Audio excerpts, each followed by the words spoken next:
first time since 1920. The Yellow Jackets are in the Steel City. Pop Warner was the head coach for the Panthers at the time. Now it's Paul Chryst' team. Both of these clubs looking to get to 3 ACC wins. This is the ACC on ESPN. It has been a wild Coastal division, about as wild as any division in college football so far. Virginia trying to become the first team to 3 wins out of the Coastal. They lead North Carolina right now. Pitt and Georgia Tech trying to join that party here today from Heinz Field. And we welcome you to the broadcast booth, former Pitt quarterback John Congemi, Adam Amin. So Pitt, one of the youngest rosters in the country, naturally the most damage from their offensive end comes from a bunch of underclassmen. You're right. It's the super sophomores, and Pittsburgh has a trio at quarterback, running back, and at wide receiver, and they do really complement each other nicely. It's the running attack at quarterback by Chad Wojtek. He had over 100 yards against Virginia Tech, and then the wide receiver turns into a quarterback. Tyler Boyd throws one to his quarterback, but make no mistake about it, they want to run the football behind the tenacity of James Conner. And then when they want to go play action or just over the top, they'll find Tyler Boyd. He just had 6 100-yard games in his career, only a sophomore. But who else? That's the biggest question for this Pitt team. Is it tight end J.P. Holtz? Only 9 catches through 7 games. Vanessa Garner, only 14 catches through 7 games. Somebody else has to help out the super sophomores if they're going to beat Georgia Tech today. Speaking of which, the Yellow Jackets, Vad Lee transfers out. Justin Thomas steps in a quarterback, and seemingly a much better fit in this triple option. He's a smooth operator. He's elusive. He's very fast with his feet. A small guy, but he finds the cracks in this offense on the dish on the outside, or he'll go over the top with play action. He's a dynamic player to watch today. Obviously, the backfield very important for the triple option offense. For more on that, Kara Capuano is on the sideline. Thanks, guys. As you know, Thomas leads the Yellow Jackets in rushing yards, but the team's most productive running back will not play today. Zach Lasky is out with a shoulder injury he suffered last Saturday at North Carolina. Senior St. John Days will start at the B-back position. Georgia Tech head coach Paul Johnson describes Days as having a more physical style than Lasky. Johnson also liked the way freshman C.J. Leggett practiced this week, but if Leggett plays, it will burn his red shirt. Johnson told me today he will make that decision during the game after feeling out how the offense is performing. Adam? Kara, thank you so much. Georgia Tech won the toss and deferred. Pitt will receive. The Panthers started out 3-0, lost 3 straight until a win on Thursday last week against Virginia Tech. Meanwhile, Georgia Tech started 5-0, but back-to-back losses to Duke and North Carolina. We get set to go in a crucial Coastal Division matchup. Harrison Butker will kick away, and off we go from Heinz Field. A booming kick will send Pittsburgh out to the 25-yard line. Chad Wojtek, redshirt sophomore out of Tennessee, coming off his second 100-yard rushing game of the season. What I like about Chad Wojtek is his toughness. He can deal from the pocket in the passing game, but he's elusive. He'll be able to extend plays for his playmakers on the outside like a Tyler Boyd, and his running ability adds just enough pressure to take off of the plate of James Conner at running back. So watch for Wojtek to mix it up. I know his head coach, Paul Chryst, says, I like when he gets a little bit muddy early in a football game. He's going to have to do it today, not only through the air, but with his legs. And he caught a 29-yard pass from one of his top wide receivers, Tyler Boyd. James Conner is the deep back, one of the top running backs in the nation. And he'll get the first touch of the day and barrel forward for a few yards.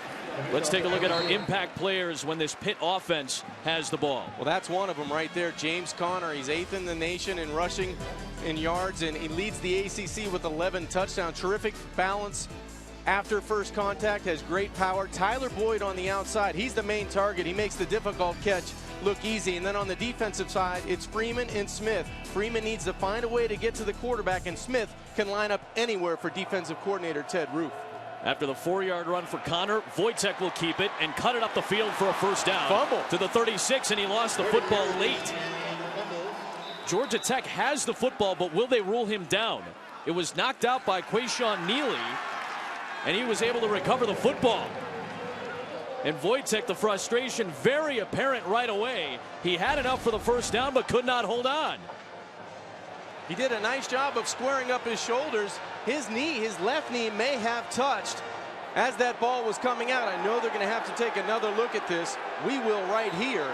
Let's see if that ball, boy, it looks pretty similar to when that knee touches the ground. There's a fumble recovered by Georgia Tech. That play is under further review. Riley Johnson is our lead official, part of this ACC crew, and Rosie Amato is our replay official. He'll get a look, and this might be the best one. Knee down. It seemed like the knee was down before that ball got stripped. It sure did. It looked like that left knee touches before the ball is gone. Let's take one more look here. Knee down, ball out. I think Pitt's going to retain possession of the football. This is exactly what our replay official Rosie Amato is looking at in the booth. Same perspective. You see them rewinding it, moving it forward, moving it back, trying to see when that ball was coming loose and was it loose before the knee was down. Remember, you need indisputable video evidence, so that look that you talked about, Adam, from behind Chad Wojtek is probably the look they're going to go with. Here's the look now from the side angle. Knee down there. Looks like he still has possession of the football. After review, the ruling on the field stands. First down. Surprising call. I thought that should not have been a fumble based on the looks that we got, but not enough evidence to overturn the original ruling on the field, and a Pitt turnover on their third touch of the game. Boy, it sure looked clear to me that that knee was down, but let's credit the Yellow Jackets. They're able to strip the football, turn field position, and get their offense on the field. It looks like the knee's down there. That's one I respectfully disagree with. So Georgia Tech takes over, and here comes the triple option, and Justin Thomas breaking loose, and he's inside the 10 just like that. This is a home run hitting offense, and Justin Thomas, the leading rusher for Georgia Tech, one of the best quarterback rushers in the country, runs it for 33. Well, it didn't take long for Justin Thomas to show off his speed on the outside. A great decision. He's going to come off the field now after that big run. But just a terrific job of utilizing his speed on the edge. So now Tim Byerly comes in as Thomas was seemingly shaken up. Byerly, who appeared in the game against Duke 2 weeks ago and performed well. There is a flag on the play immediately. Ball start. Number 10. 5-yard penalty. Remains first down. And that was Sinjin Days, who Kara told you about. He is starting at B-back, the deep back, for the injured Zach Lasky, and this was the penalty, or this was the run, I should say, from Thomas. And it was right at the end. It looks like he collides knees, but that arm, that left arm, gets pinned underneath him as Thomas takes him to the ground. Watch how he falls awkwardly with that left arm and hand. That may have been the injury. Bent back a little bit from the 10-yard line. Running inside, it's Byerly. Working back to the 5, so he gets that penalty yardage back, and it'll set up 2nd and goal. Well, this is where you miss a Zach Lasky, who Kara talked about in the beginning of the game not being there. He was the second leading rusher on this football team. However, Byerly does have 5 rushing touchdowns, tied with Zach Lasky, the Pittsburgh-born Zach Lasky, who grew up in Georgia. He's out. On the toss to the right, here comes Broderick Snoddy, the fastest Georgia Tech Yellow Jacket, gets into the end zone, and Georgia Tech takes advantage of the takeaway and scores immediately.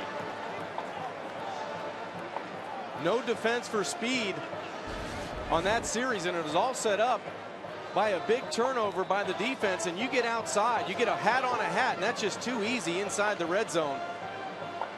Pitt's defense didn't have a match for speed on that set of downs. First touchdown of the season for Broderick Snoddy, the redshirt junior, and Harrison Butker's on for the extra point. John, in a game like this with two teams that can run the football, can chew up a lot of clock, every little extra possession is important. Georgia Tech takes advantage of this one. You talk about possessions. Pitt coughs up the football on their opening drive. It sets up Georgia Tech perfectly on the outside. They use power and speed to take the lead.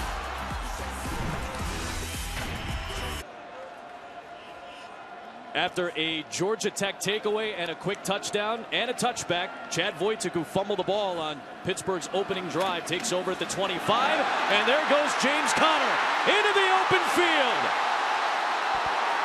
We're going to be in for a wild one today. Conner all the way.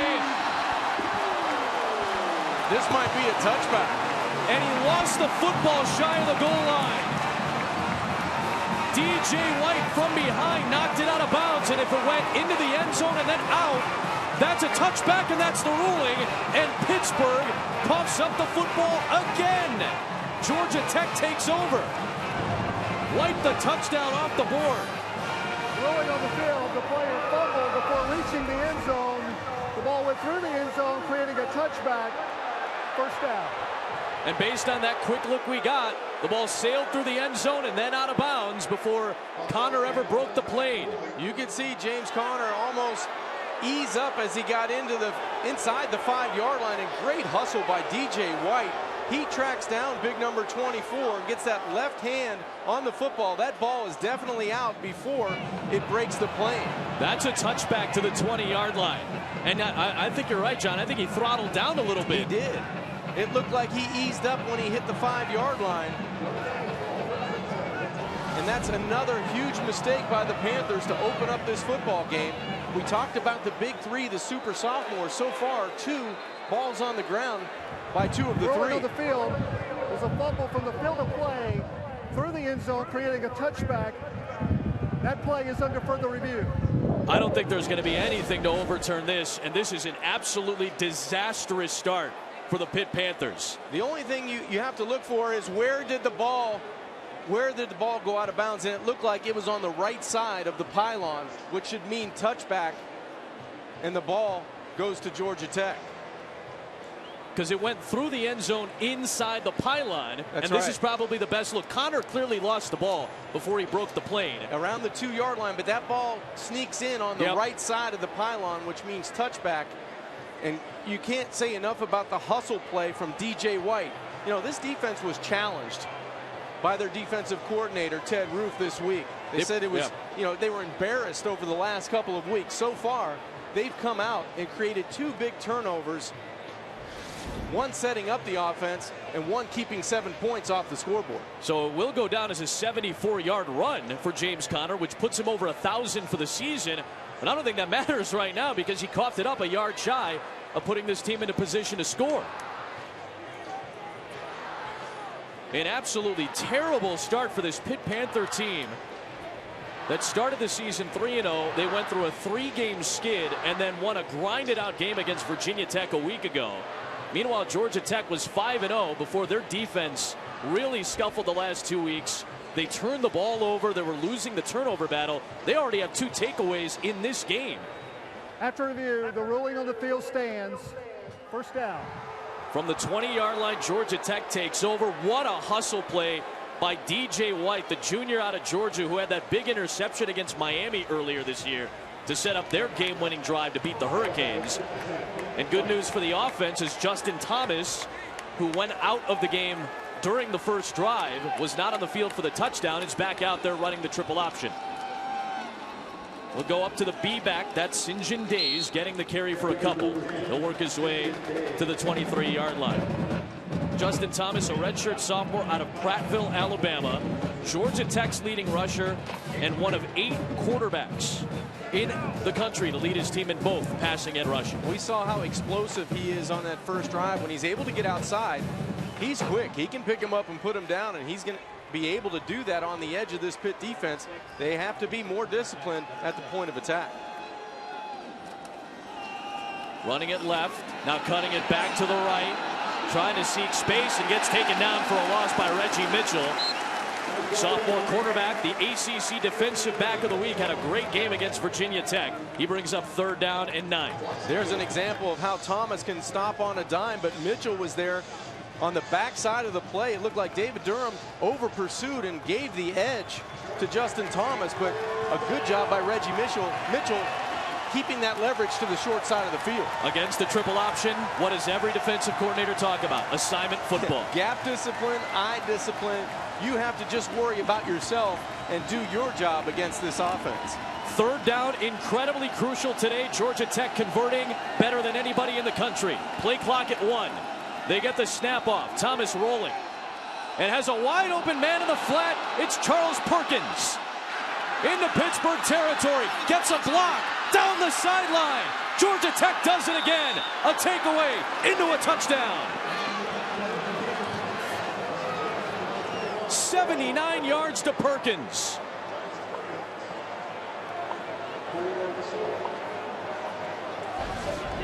Two catches for 5 yards all year until that touchdown. It was a great job and a great design. It was an unbalanced line to the wide side of the field, and Perkins started to that side and sneaks across the defense underneath everybody and has enough speed to get to the goal line. Just two terrific plays on offense to set up 2 touchdowns by the Yellow Jackets. The big run from Thomas on the first touch to lead to a touchdown after a turnover. And after the hustle play by DJ White, Georgia Tech sets up, and Charles Perkins, the redshirt senior out of Lawrenceville, Georgia, who can really run the ball well, isn't much of a pass catcher, but makes the catch and runs it the distance. 14-0, Georgia Tech on the road.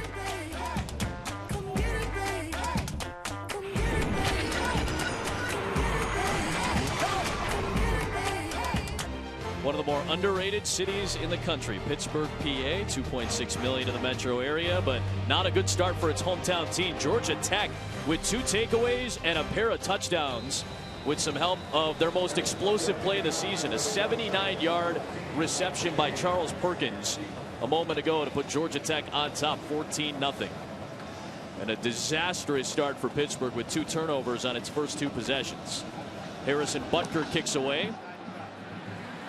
This, his shortest kick, will go into the arms of Avante Maddox, the freshman out of Detroit. And a decent return to the 21-yard line.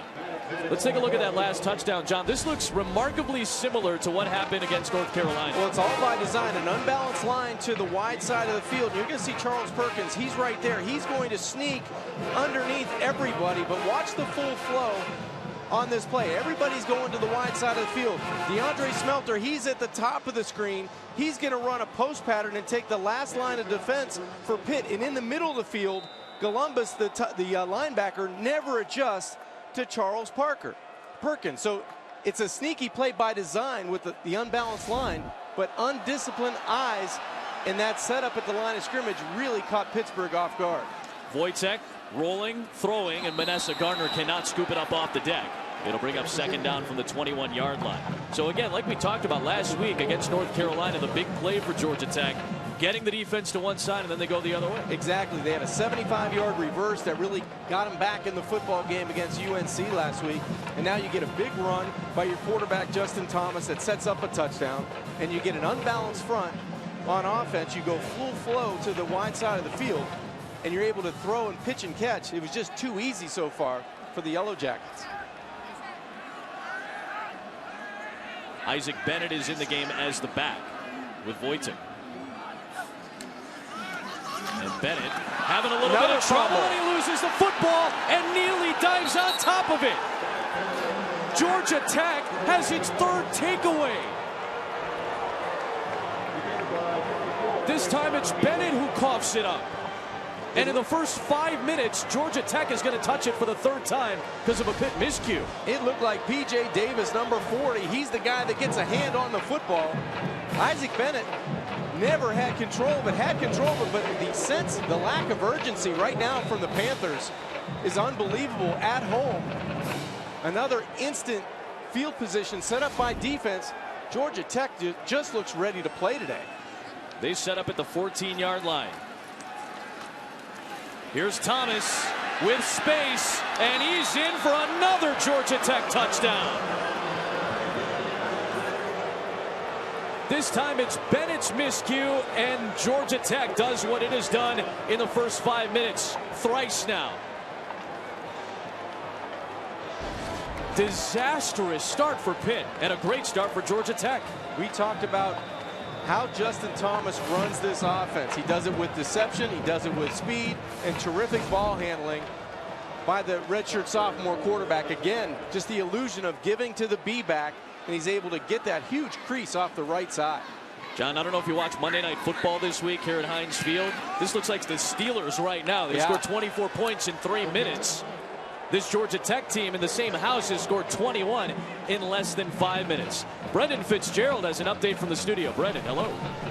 All right, guys, Brendan Fitzgerald with Kevin Carter as we go inside the headset, brought to you by AT&T. We go to 4th down in the Arkansas UAB game. A fake punt. Sebastian Tritola, all 350 pounds of him, throws the touchdown. Offensive lineman touching the football. We never get a chance to do this. This is awesome. Biggest guy on the Razorbacks roster. They got the win. Guys, back to you. Fitzy, thanks very much. Justin Thomas, one of the best rushing quarterbacks in the country. Only a couple are better than he is in terms of just yardage alone. Tyler Murphy at BC and Kevin Ellison at Georgia Southern. He's got a 33-yard run to set up 1 touchdown, and he just banged another one in. This is the comparison. 3 turnovers by Pitt, 3 touchdowns for Tech. Just a disastrous start for the Panthers. 5 plays and 3 turnovers on those plays. You cannot play winning football when you lose the turnover margin, especially the way they've teed up Georgia Tech in the plus territory. So Butker, who's had a busy first 5 minutes of this game, will kick to Tyler Boyd, who has not returned a kick this year. He's been a very good punt returner, but has not touched a kickoff this season. Had 19 kick returns a year ago. And Boyd will not have a shot. A 3rd touchback this time for Butker. So this is the story of the game. We haven't even played 5 minutes. No, it doesn't even seem like the Panthers have got into the flow of the game, but let's credit Georgia Tech on defense. There's the fumble by Chad Wojtek that turns into an easy touchdown on the outside. And then Connor, it looks like he's going to go the distance, but a terrific hustle play by DJ White forces the touchback, and then they take advantage right away. They're able to sneak out. Charles Perkins, he goes the distance, and then another miscue in the backfield. This time it's Isaac Bennett on the fumble. And Georgia Tech knows how to clean that up. Justin Thomas walks into the end zone. It's 21-0. From the 25, screen for Boyd. Trying to find space and solid yardage, and then the ball came out.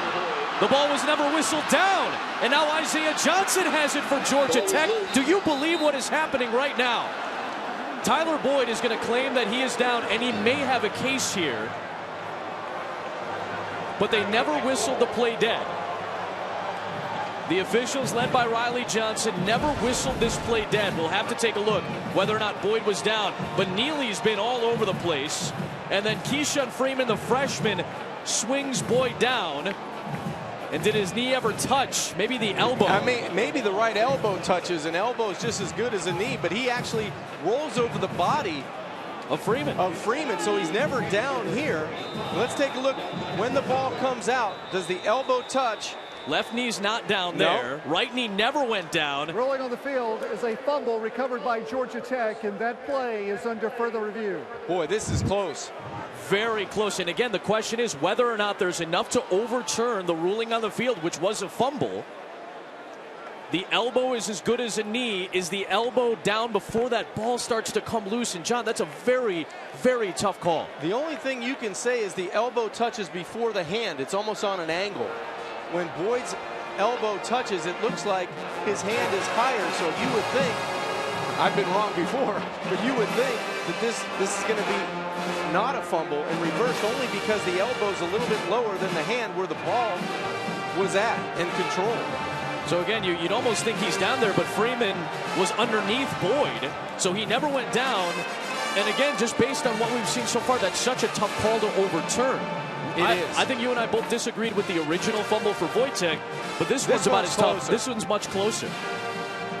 How about this? The super sophomores we talked about, all three of them have coughed up the football so far. If this one holds up, the ball may have moved, Adam, right before the elbow touches. That's the biggest thing to look at right now. And number 4 is Jamal Golden, who came in late to try to jar that ball away. You said it, John. Ted Roof challenged this Georgia Tech defense this week, and they have responded very early so far. They've done a great job of attacking the football. I mean, not only attacking the ball carriers, whether it's a quarterback, running back, wide receiver, but attacking the football. They've come out and they've said, we need to cause some turnovers because they've been so stagnant over the last 2 weeks against Duke and then against North Carolina. But a disastrous start for the Panthers. This is a Georgia Tech team that did very well against Pitt's running attack last year. Beat them 21-10 in Atlanta, but had a lot more talent up front. You know, think of Jeremiah Tauchu and Emmanuel Dieke was up front. Jabari Hunt-Days, who's ineligible this year. Those guys were causing havoc. 5 sacks a season ago. They haven't generated any type of pass rush, but they won the turnover battle in that 5-0 start. They did. And they look like a different defense today than they did the last 2 weeks. Absolutely. Right? I think the officials are trying to determine if that ball moved before Tyler Boyd's elbow was firmly on the ground. If the ball did move, it's definitely going to stand, and this is going to be Georgia Tech's ball. After review, rolling on the field stands. Fumble recovered by Georgia Tech. First down. That is 4 fumbles in the last 5 offensive snaps for the Pitt Panthers. Incredible. 5 coming into this game. That's in the first 7 games of the year. They've coughed it up 4 times, 1 by each of those super softs, Boyd, Wojtek, and Connor, as well as Bennett. And Georgia Tech had recovered 1 fumble all year. They've recovered 4 today. St. John Days, the B-back, gets a very short gain, maybe a yard, as Bam Bradley bangs him down for 2nd and 9 coming up. And Adam, what compounds the misery for Pitt so far, they have not had an answer for Justin Thomas on the edge on that option. So I know the B-back, that handoff on the inside to Days is their bread and butter play, but I would look for the quarterback in Thomas to get to the edge of the Pitt defense. Days getting the start for Zach Lasky, who is out with an injury. The shoulder problem keeps him out today. That's Snoddy in motion, and he gets the pitch. Gets a block from Charles Perkins and has a first down, and Georgia Tech is in the end zone again. This is deja vu in the first 5+ minutes. Pitt turnover, Georgia Tech touchdown, and it's 27-0. The expression says it all on the Pitt sidelines, and on the other side, Georgia Tech just taking advantage of turnovers and field position, but I think they just came ready to play. They're doing it with power, they're doing it with speed on the outside, and they're cashing in on those turnovers. Pitt struggled during its 3-game losing streak, no doubt about it. The Iowa game was very tight. They lost to Akron. They lost to a UVA team that has played well at times this year. This is the worst performance by far for Pitt, and Georgia Tech is just cleaning it up right now. 4 turnovers in the last 3 minutes and 13 seconds for the Yellow Jackets. They're blowing out the Panthers.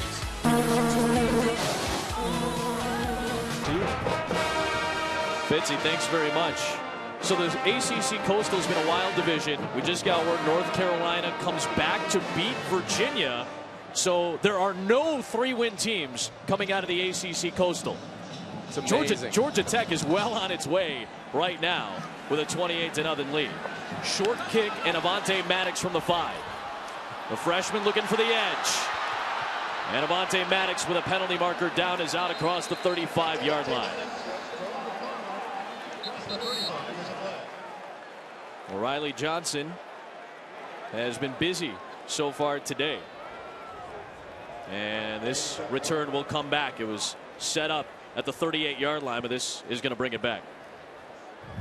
Miscues so far. You know what these plays end with, but the guys up front for Georgia Tech have done a nice job defensively. Isaiah Johnson, he gets the first one. DJ White strips Connor as he's going in the end zone. Then in the backfield, it's P.J. Davis on the strip. All of these setting up immediate scores by the Yellow Jackets on defense. The last one, Jamal Golden gets the strip, recovered by Johnson. So this defense that has been much maligned over the last couple of weeks has really put it on the Panthers. And as you see, 6 offensive plays for the Panthers, 4 turnovers as a result. This has to be one of the ugliest performances to start a game in college football this season by far. Can Pitt recover at all? After the holding penalty, they have it at the 13-yard line. So here is Wojtek with a run on first down. Parrish getting into it a little bit after the play with DJ White on the sideline. It'll set up second down. So you're Paul Christ on the sideline for Pitt. You've seen one of the worst starts in your coaching career. What are you telling this team? Well, you have to just go back to what you do. This team is not going to reinvent itself because they're down 4 touchdowns. They're going to have to run the football. They're going to have to throw it probably a little bit more, but they're not going to get out of what they do as a football team because they're not built that way right now. Wojtek coming off his second 100-yard rushing game of the season, picks up 5 on first down. It is Connor in the backfield in the eye. Wojtek rolling and throwing, and a nice hand catch by Tyler Boyd for a first down to the 30-yard line. Kara Capuano is down to the sidelines. Kara? Guys, to your point earlier, defensive coordinator Ted Roof told us this Georgia Tech defense was embarrassed after the loss last week at North Carolina. It's a group that takes a lot of pride in the energy that it plays with. Head coach Paul Johnson spent a little bit more time in the defensive room this week, encouraging that unit. And Ted Roof said he welcomed Paul Johnson's presence during some of the defensive drills and meetings. Wojtek off play action, has a man downfield. Instead, it's a check down and a first down for J.P. Holtz. So they get Holtz involved for a good gain. He'll pick up 23 yards. Wojtek did have the deep ball, but Holtz picks up good yardage. Yeah, you're right. He had a tight end behind coverage in Ordinoff, but he elects to check it down. But a positive play, that's all you're looking for right now. You're trying to get positive plays and hold on to the football. And JP's one of those guys that has to be involved in the offense. John said it right at the top. He only had 9 catches through 7 games. He's got 46 catches in his career. He's a guy who can make plays. Here's Connor spinning off tackles, staying alive for a couple of additional yards. So some hard-earned yardage from Connor, and that was a hard hit from Isaiah Johnson that keeps him on the ground. This could not get any worse right now, it feels like, for these Panthers.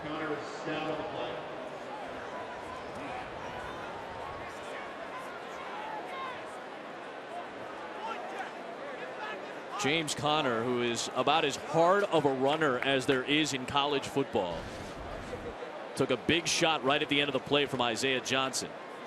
He wouldn't go down in the inside, so he goes to the outside. He lowers the shoulder there, but the last hit here by Johnson is the one that hurt him. The hit looks high, and it almost looked like Conner was reaching for his leg to begin with. They couldn't really get a clean look as to where Conner was, what he was looking for, what he was. He's up now, but it almost looked like it was a high hit that maybe would have been a shoulder, but the leg he was looking for, he kind of fell awkwardly to the ground. This is the best rusher in the ACC, and this is just coming into the game. He's over 1,000 yards now. And he is clearly favoring his leg and needing help to come off the field. Yeah, it looks like that right leg is where the injury is. So Rashid Ibrahim, who's only carried the ball 16 times this year, is in the backfield with Wojtek on 2nd and 7. With time in the pocket, throws it to the sideline for Ronald Jones, who's got a first down. Works his way inside the 35 to the 33. 11-yard pickup. Let's go back to the Conner play that forced him out of the game. And watch as he bounces off these 2 tackles. The right leg lands, and he almost hyperextends the leg there on the plant. So it wasn't the hit. It wasn't the high hit that bothered Conner. It was the awkward way he landed on that right leg. He's getting checked out on the sidelines. Chris James, the freshman, is the deep back in the eye for Pitt. And he gets the carry and gets about 2. Works his way to the 30-yard line, burrowing down there. Let's go back down to Kara Capuano with an update. Guys, they are examining the right knee right now of Pitt running back James Conner. I'll talk to head athletic trainer Rob Blank when he's done looking at the young man, and we'll have an update for you. Thanks very much, Kara. Again, 7th sophomore at Pitt with a 1,000-yard season. So you're putting him up with names like LaShawn McCoy and Tony Dorsett right now. They do not have him on the field. And an issue on the fumble, or on the snap exchange, and Demond Smith jumped on top of it. And does Georgia Tech have the ball again? They do. That is the 5th fumble by the Panthers in the first 9 minutes plus of this game. Incredible.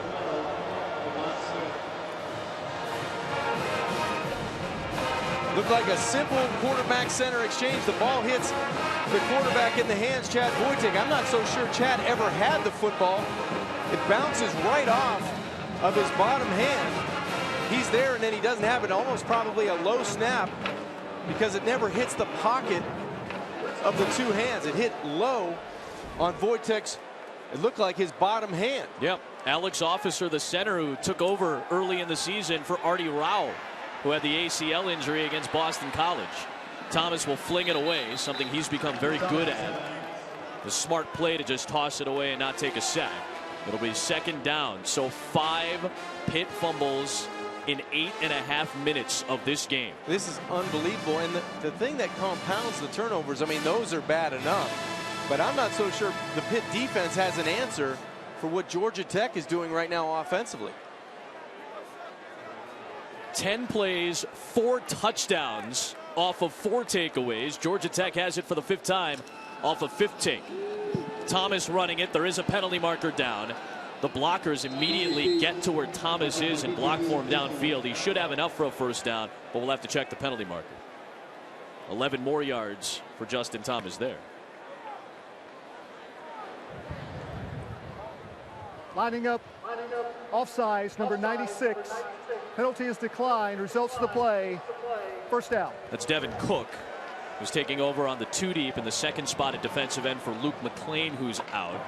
So they'll take the 11 yards to the 41-yard line on the run from Thomas. Panthers making mistakes offensively, 5 turnovers, but defensively really have no answer for the edge plays from the Yellow Jackets. Back to Days. The B-back works it to the 45-yard line. Brendan Fitzgerald is in the studio with another update. Fitzy. Over the Who's.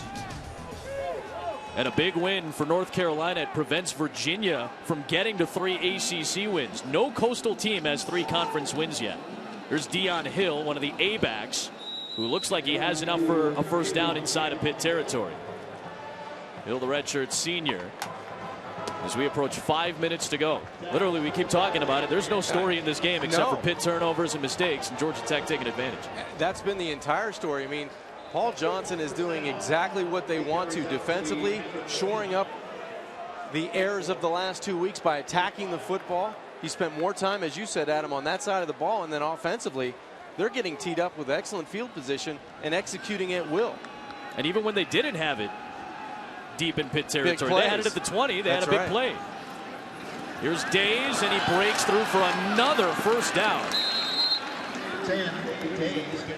And as well as Georgia Tech's defense has played and as many mistakes as Pitt's offense has made, this side of the ball isn't looking too pretty for Pitt either. Well, they haven't tackled well. They haven't won at the point of attack. And when you have a quarterback like Justin Thomas, he's able to deal on the inside. He's able to give you the illusion of a rollout, come back and throw it backside. They've been operating without any duress today. 1st and 10 at the 36-yard line. Here comes Tony Zenin with his 1st touch. Work it to the 31-yard line. Pick up a 5 on the play. Anthony Gonzalez on the tackle, and Zenin a little bit shaken up after the play. New Orleans native who was forced to move to Georgia due to Hurricane Katrina. He's down. I think that Charles Perkins who's down. My apologies. He was on the edge blocking for Zenin. And Perkins has one of the big plays. We were talking about it, the 79-yard reception for a touchdown. May have just gotten rolled up on the outside. You mentioned a 21 in the white. He's going to throw on the outside. Let's take a look. Somebody lands on that leg. Oh, oof. Yeah. The left side. 2 bodies. It was actually Gonzalez and Zenin that land on the left leg of Charles Perkins. Perkins missed most of 2012 with an injury. He's the best blocker from the A-back position for this Georgia Tech team. He's a great rusher. 11 yards a carry, leads the ACC, but they don't want to use him as much running the football because he's such a good blocker and he sacrifices himself for his teammates in the backfield, and you saw it there. This has to be one of the most odd starts to a football game, as herky-jerky of a start to a football game as maybe you've seen in a long time. I've never seen a game with this many turnovers in the 1st quarter, and the way that the turnovers have happened is it's from your players, your playmakers. Nobody's doing too much to force it, and they're just not holding on. No, just simple plays, but hands on the football, helmets to the football, bodies to the football. And I think as we watch Charles Perkins get up, that left leg looked like it was just caught under both Gonzalez and Zenin. The big play in this game to me is the long run by James Conner that he gets stripped. That's going to tie the game at 7-7. Yeah. And it feels like, you know, you're back in it. But it takes the momentum and the energy right out, and then the continued fumbles and plays after that just compounds the mistakes. We pointed it out at the time. James Conner kind of throttled down. I'm not saying he was getting lazy. He might have been just running out of gas. It's a big guy going a long way. It was a long run, but you have to sprint you have to secure through the end zone. You got to secure the touchdown. Paul trying to create some energy on the sidelines for his guys, and they keep looking up at the scoreboard, seeing 28-0. You know, I hate to use the old cliche. A whole lot of time to play in this football game. There's 49 minutes left in this game. But the air has just been sucked out of Heinz Field for all these fans. It's homecoming for Pitt. There's a lot of excitement in the air for this game. Days stacked up but close to the line to gain. Maybe short. If he is, it'll be 3rd down and short.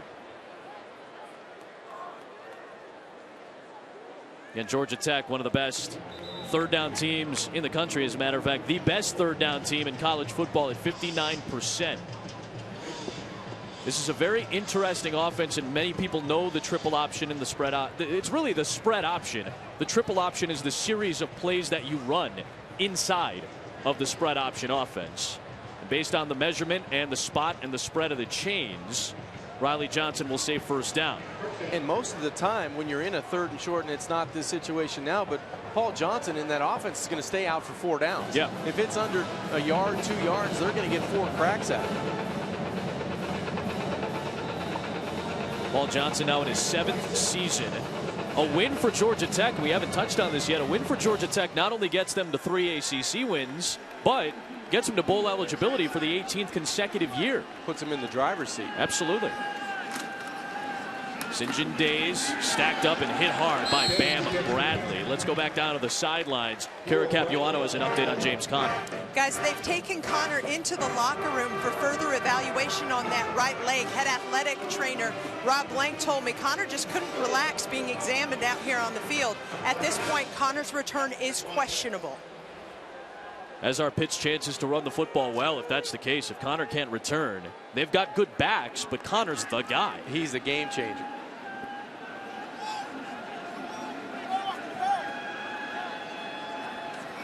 Second and 10. Thomas keeps it and has a seam. Ended up losing his feet at the 18-yard line. It'll set up 3rd and short. Gonzalez touches him down. And Justin Thomas. I think, Adam, that's the most dangerous play they run or will run today, is that option to the outside. I think Pitt's giving them way too much ground with that linebacker play. We talked about the linebackers playing a little bit more in space and trying to attack the option. I think that's where this Georgia Tech offense is going to run with ease on the edge. Thomas running backwards, and he got grabbed by Todd Thomas and then drilled by the rest of that Pitt flurry. So we'll bring up 4th down, and as John mentioned, this is not outside of 4-down territory for Paul Johnson. This is where that offense stays on the field, and you have to be prepared. Defensive coordinator Matt House talked to us yesterday about being prepared to stop Georgia Tech offensively on all 4 downs. Right. And here's the perfect situation. You get the stop on 3rd down, you're excited. Hey, we got the stop. You can't rest because they go for it on 4th down. You have to bring it again right here. They're 6 of 7 on 4th down this season. One of the best in the country. Thomas will keep it and then toss it in the backfield, and Dion Hill gets blown up. That's the first positive thing that this Pitt defense has done. Todd Thomas, along with Ray Vinipal. David Durham was in the mix as well. Vinipal doing the dirty work to force a turnover on downs. You're right, Adam. Todd Thomas was the first guy, and then Vinipal's there to clean up the tackle.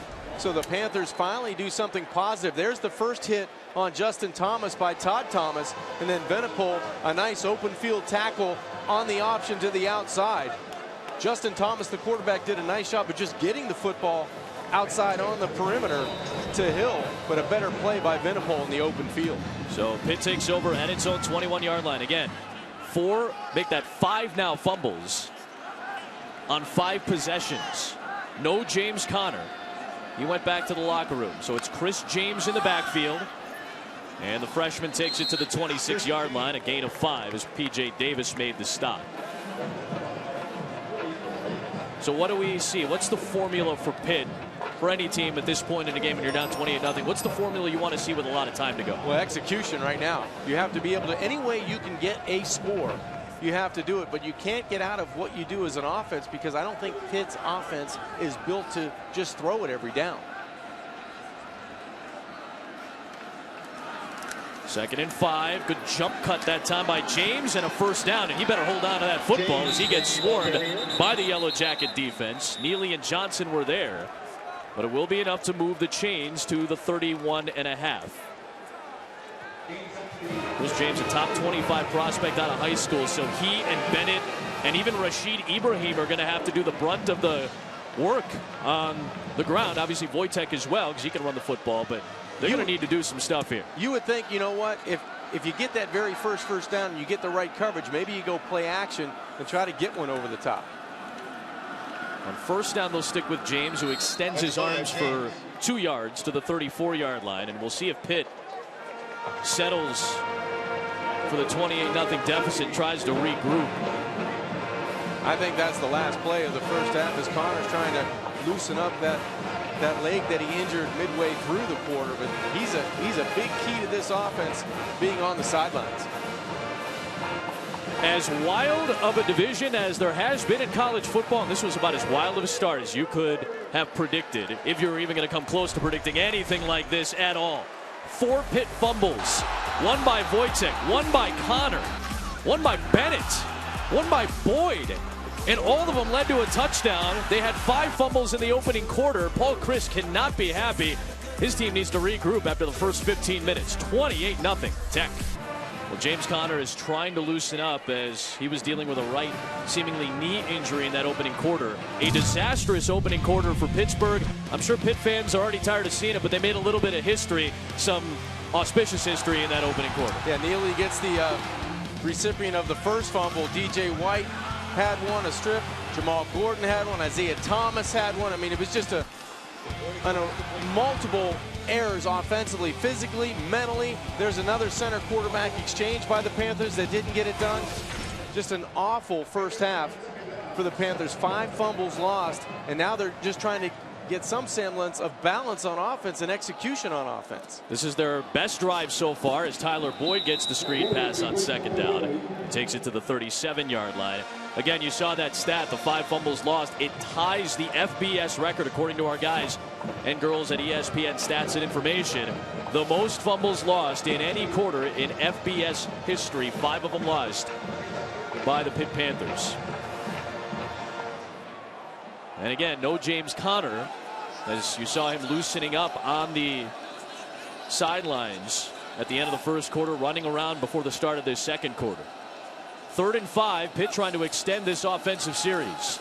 And Wojtek with a nice catch made by Holtz. That's his 2nd catch already, and he's got the first down to the 46. So we said it. Who else is going to help out Boyd and Wojtek and Connor? Holtz has 2 grabs. Yeah, that was a nice job by JP. Just a little out route to the short side, the one-handed grab. He secures it with the left hand, stays in bounds, and they get a first down. So you get a little bit of rhythm for the Panthers. The one thing they want to do is not really force the issue. They need to stay in what they do as an offense and rely on possibly getting a big play that way. Chris James is the deep back here. Wojtek off play action, is well protected and throws for Boyd, who's got the first down inside the 35-yard line. Isaiah Johnson jars him out of bounds after a 21-yard pass play. A lot of deep stuff and a lot of underneath stuff Pitt's running on offense right now. Yeah, but Chad missed one down the field. Watch bottom of the screen. Manessa Garner runs right by everybody, and he was behind the secondary. You get a positive play there on first down, but that was possibly that shot at a home run down the field. That's twice we've seen that now. Orndorff was downfield. He went down to Holtz underneath. Missed Garner downfield, but still got good plays on both. This one to Boyd for 21. From the 33, deep drop to let deep routes develop. Wojtek stepping up. Still trying to buy time, and a jump pass downfield for James. Inside the 15-yard line. They'll mark him at the 10. It'll be 1st and goal. We talked about the ability of Chad Wojtek to extend plays with his legs. He can do it by running the football for positive yards or being able to buy time behind the line of scrimmage and almost act like a point guard on the basketball court. There he extended plays, waiting for his freshman to uncover, and Chris James does a nice job of getting the football down to the 10-yard line. Pitt now outgaining Georgia Tech. Obviously, that doesn't take into account the 5 fumbles so far.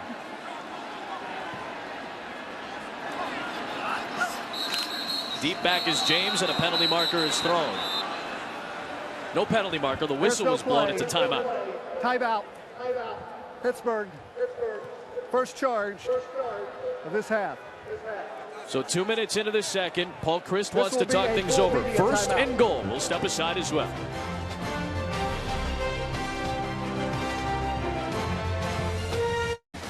The confluence of the 3 rivers, and we welcome you back to the ACC on ESPN from Pittsburgh, PA. It's been a beautiful weekend, homecoming weekend, an awful start for Pittsburgh, but currently on its most extended drive of the game so far. 5 fumbles on its first 5 possessions, leading to 4 Georgia Tech touchdowns in the first quarter. But they have first and goal. They called a timeout because one of their tackles was uncovered, so they wanted to reset their offensive set. Wojtek, the shovel for James, looking for a seam, and he's inside the 5. Tackled by Keyshawn Freeman, a fellow freshman. It'll set up second and goal from the 4. So a chance for Pitt to work themselves back into this game with still, as we said, a lot of time to play. And James is going to be a big part of the offense with James Conner on the sideline still nursing that knee injury. So the freshman's going to have to carry the load when asked to do so in between the tackles and on the outside. But Ibrahim comes in for him here on second and goal. He does not have a touchdown this season. He's only carried it 16 times. Which leads you to believe this is a pass. And it is. Looking for Holtz. He's covered. Wojtek scrambling. And will fire towards the pylon, and it is caught. Is it a touchdown or no? No, he's marked shy. And it was Holtz again. His body, Adam, was in the end zone, but the ball never crosses the plane. Good job by Wojtek. He had him early if he throws the ball outside. And JP saying, give me an opportunity. But the ball brings him from inside the end zone to outside the end zone. So it's going to be third and goal inside the 1-yard line for the Panthers. And James Conner just came back into the game. He's in the backfield. He's the big bopper. 11 touchdowns this year. Banged up in the first quarter with a right knee issue. Pitt trying to get on the board, and they'll go right to Conner, who burrows in to get Pitt on the board.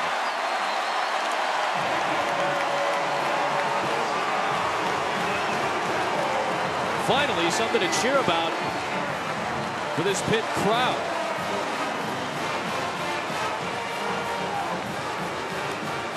Well, the Panthers, number 1, they hold on to the football. They went 10 plays without coughing it up. On that drive, they do a good job there of execution on the ground. And let's give credit to Chad Wojtek and Conner coming back in to get it into the end zone from inside the 1. And Chris Blewett, who's had a very good season kicking the ball, will add on the extra point. So Conner, after banging up that right knee, got it rolled up out in the first quarter, worked it out in the locker room, loosened it up on the sidelines, comes in and gets the touchdown that Pitt needs to finally get on the board.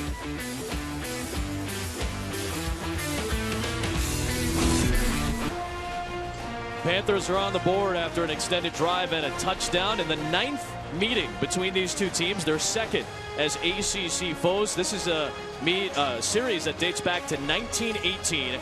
These two teams also played in a couple of bowl games, including a 7-0 victory for Georgia Tech in the 1956 Sugar Bowl. Bobby Greer is being honored today for his participation in that game, and the significance of it, of course, was because he was the first African-American to play in the Sugar Bowl in an era where not all teams had African-American players and not all cities were welcoming of African-American players. And Bobby Greer is being honored today here at Heinz Field, and we'll join Kara Capuano in a moment as she is with the legendary Pitt Panther, or Georgia Tech Yellow Jacket. Out across the 15-yard line for the return, Kara Capuano is with Bobby Greer. Adam, thank you. Bobby, it's been a long time since that 1956 Sugar Bowl. What do you remember now about that experience? I remember it taught me a lot about the country and the people, especially Pitt, and how good they were. Adam, we'll come back for another question after this snap. Thanks very much, Kara. And Tim Byerly is on the field for Georgia Tech at quarterback. Not sure if there's an issue with Justin Thomas or if they want to get Byerly in for a change of pace. He's been a nice change of pace when he has played at QB. Keeps it, running it left, and he works across the 20, back to Kara. Had a chance to ask Bobby if he ever looks at the scrapbook of items that he made from his participation in that Sugar Bowl. You said you look at it with your granddaughter Camille now. What kind of things are you teaching her looking at those items? I teach her, trying to teach her that if people play together like they do in football, this country would be a whole lot better. To play together as a team, it would work tremendously. Thank you, Bobby. Adam? Kara, Bobby, thank you so much. 2nd and 5 from the 21-yard line. And up the middle goes St. John Days, and he's got the first down to the 30.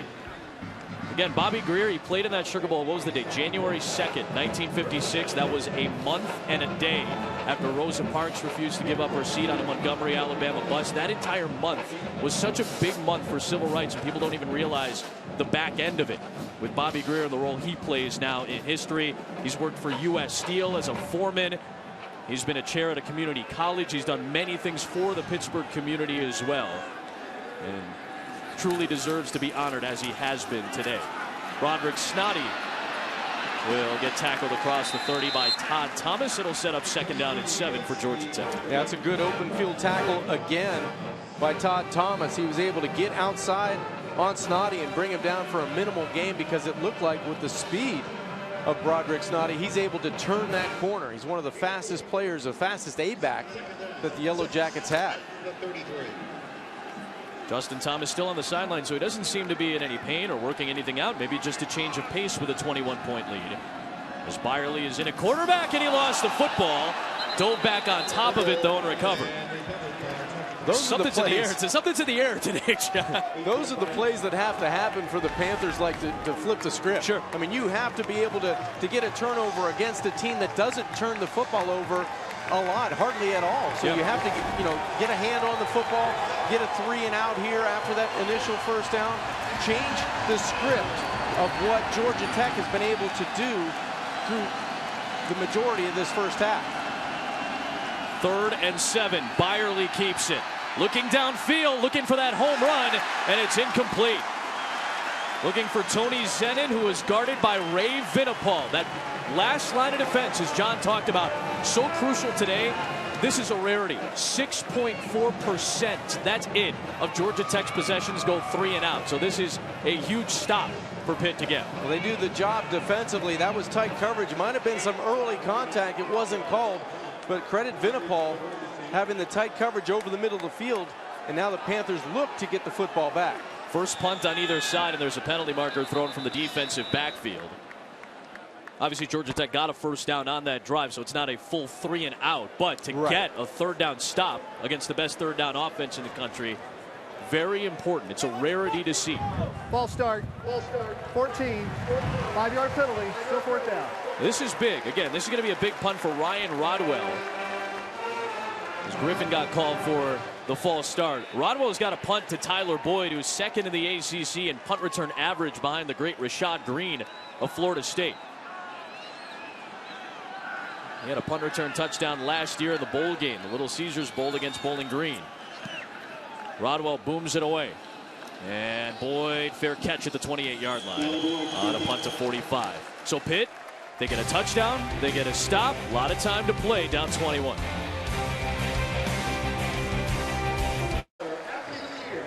$28-0 start for Georgia Tech. 5 fumbles in the first quarter for Pitt, and a wild day for James Conner already in this game. Down 7-0. Pitt's got a chance to get an extra point, tie the game after this run, but Conner gets stripped by DJ White.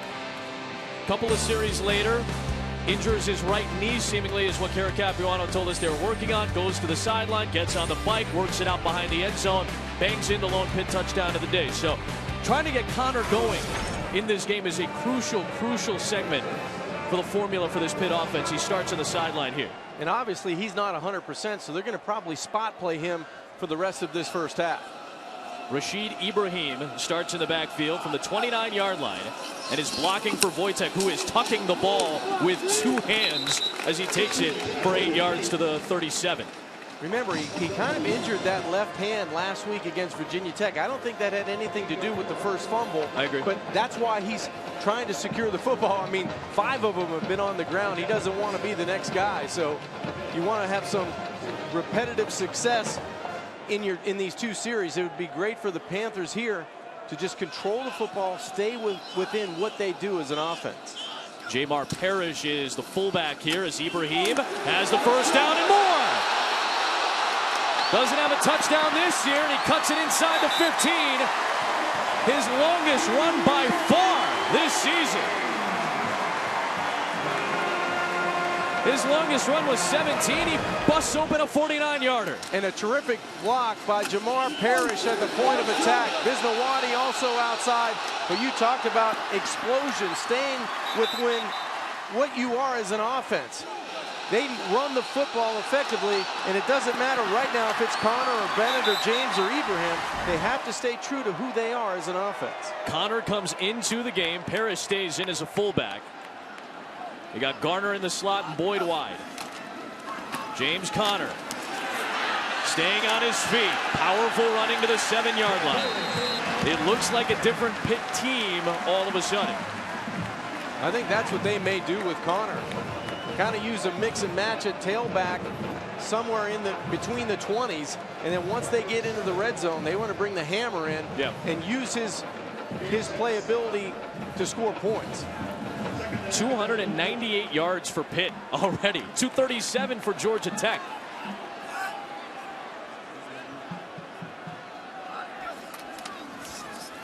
Here's Connor with lead blockers in front. He can still get a first down around the 3-yard line. They mark him seemingly short here. Isaiah Johnson from the safety spot has made an impact on defense today with the stop. They will mark it short, so it will be 3rd down, but you can't convert a first down here. And why not leave Connor in the game? And that's exactly what the Panthers are going to do. With 6:42 and counting left to go before halftime, they're going to bring in some big tight ends, some big bodies in the backfield, and hammer 24 at the line of scrimmage. This is almost a 4 tight end look right now. James Conner has the first down, powering his way for a touchdown. Hard-earned yards, and Pittsburgh suddenly has cut it back to a 2-score game.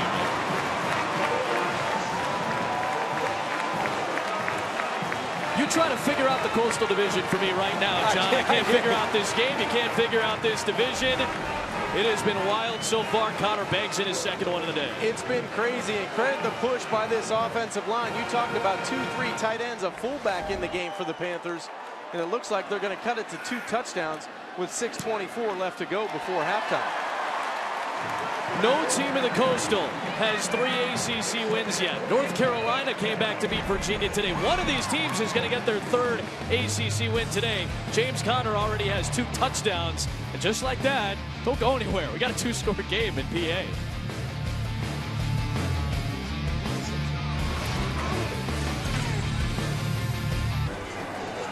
Fitzy, thanks very much.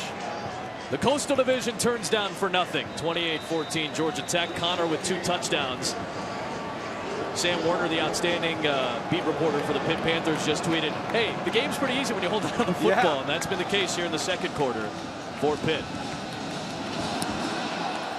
Jamal Golden, his first opportunity will be for naught. It'll be a touchback. And Georgia Tech out to the 25-yard line. More ACC coming up. When we're done here, we'll take it down to Death Valley. Syracuse on the road against number 21 Clemson. So again, no Deshaun Watson again with the hand issue for Clemson. No Terrell Hunt again for Syracuse. He's out for about maybe 2 months. So different quarterbacks. Cole Stout is going to get the start again for Clemson. Adam Choice is now out there, leading rusher for Clemson. He had an ACL injury against BC. And this is what the standings look like. And this is up to date, by the way, with Virginia's loss to North Carolina. Nobody with 3 wins in the Coastal Division in conference play. This is what Pitt's defense was looking for as Darrell Render comes up with a first big tackle for loss today. A loss of 5 as Justin Thomas comes back in, manning the offense for Georgia Tech. Aaron Donald was very disruptive last year for Pitt in this matchup. Multiple tackles for loss last year. He had a couple of sacks. That's what you need to do to derail this triple option. Get it in the backfield, get some depth inside the Georgia Tech backfield, and a great play by Darrell Render there on first down. Junior out of Cleveland, Ohio, who has to replace Aaron Donald with a bunch of other guys. You can't use one guy to replace one of the best defensive tackles in NFL football now. Tight window, and that one's knocked away out of the hands of Tony Zenin by Tarish Webb. And it brings up third and the first real long situation on third down for Georgia Tech today. This is an offense that doesn't work well when they get behind the sticks. Now, they've done a great job of taking advantage of field position created by the defense and allowed Justin Thomas to really run this option at will. You know, the only completion in this game for these guys was that big play, that 79-yarder.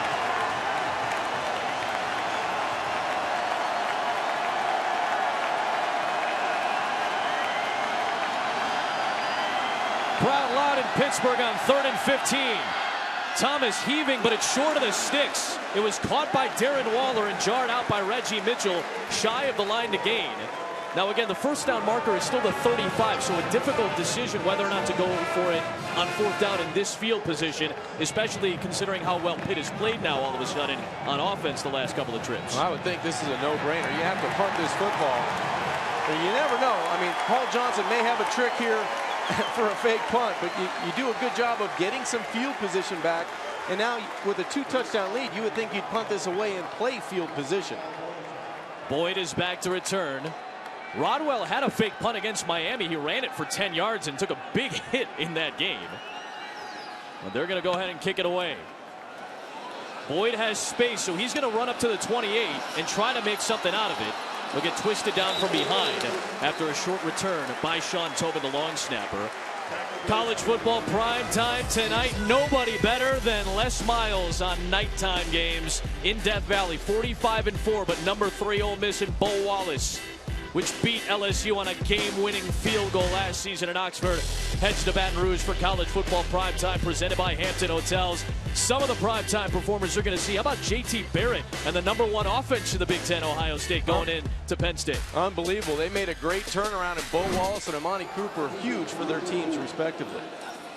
First down from the 34-yard line, and Chris James ends up taking a loss of a couple of yards. Got hit by P.J. Davis. You mentioned Amari Cooper. He gets a very high percentage of his team's reception yards. 85 targets already this season, over 60 catches. Tyler Boyd is in that same regard. There's not a whole lot of help in the receiving end for Tyler Boyd. Holtz has a couple of catches, maybe some guys out of the backfield, but he needs some help too. No, he needs some help on the outside. And we've seen JP at the tight end position with a couple of catches. That has helped the pass offense. There's 4 in the pattern out there, and a quick comeback is thrown from Manessa Gardner. And he makes the grab.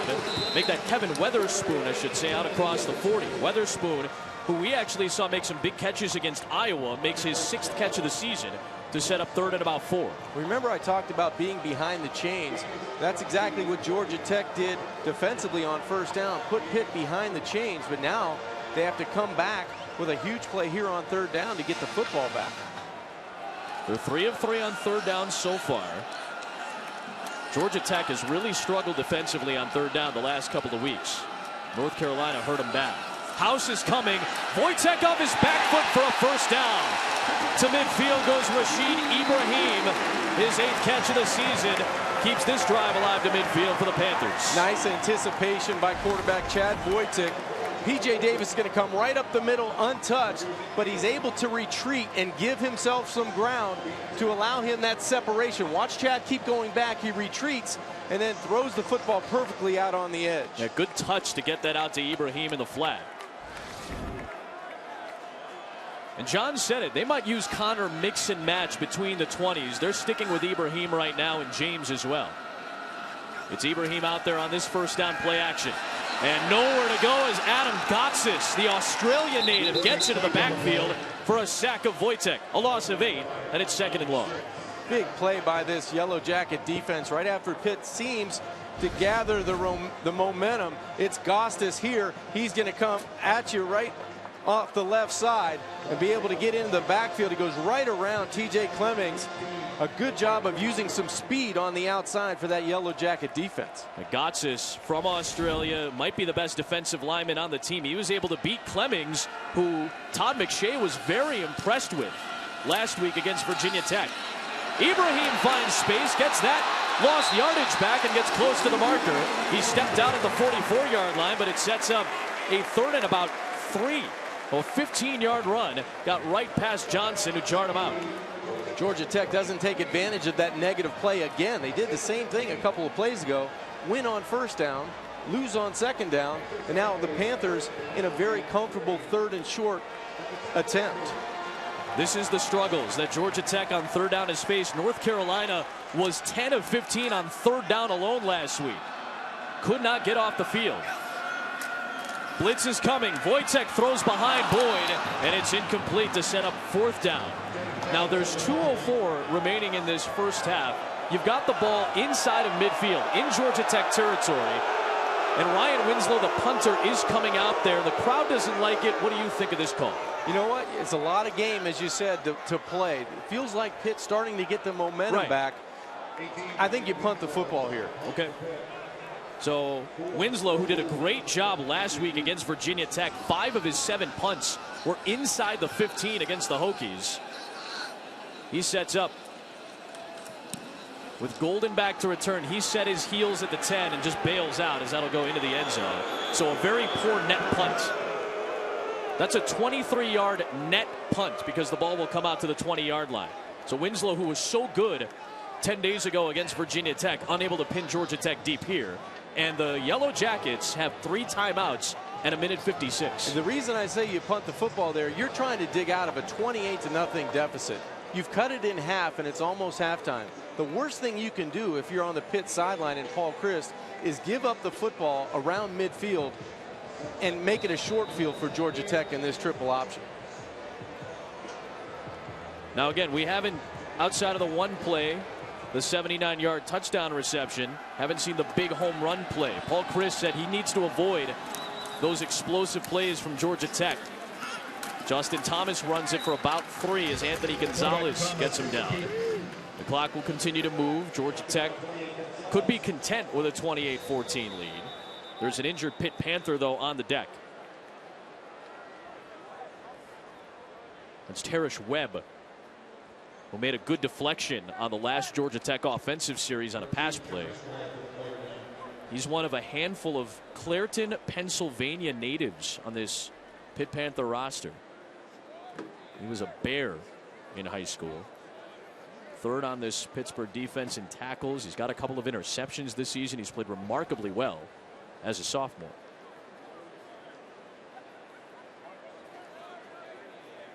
A big part of this Pitt defense that was so good against Virginia Tech, holding the Hokies 120 yards below their season average.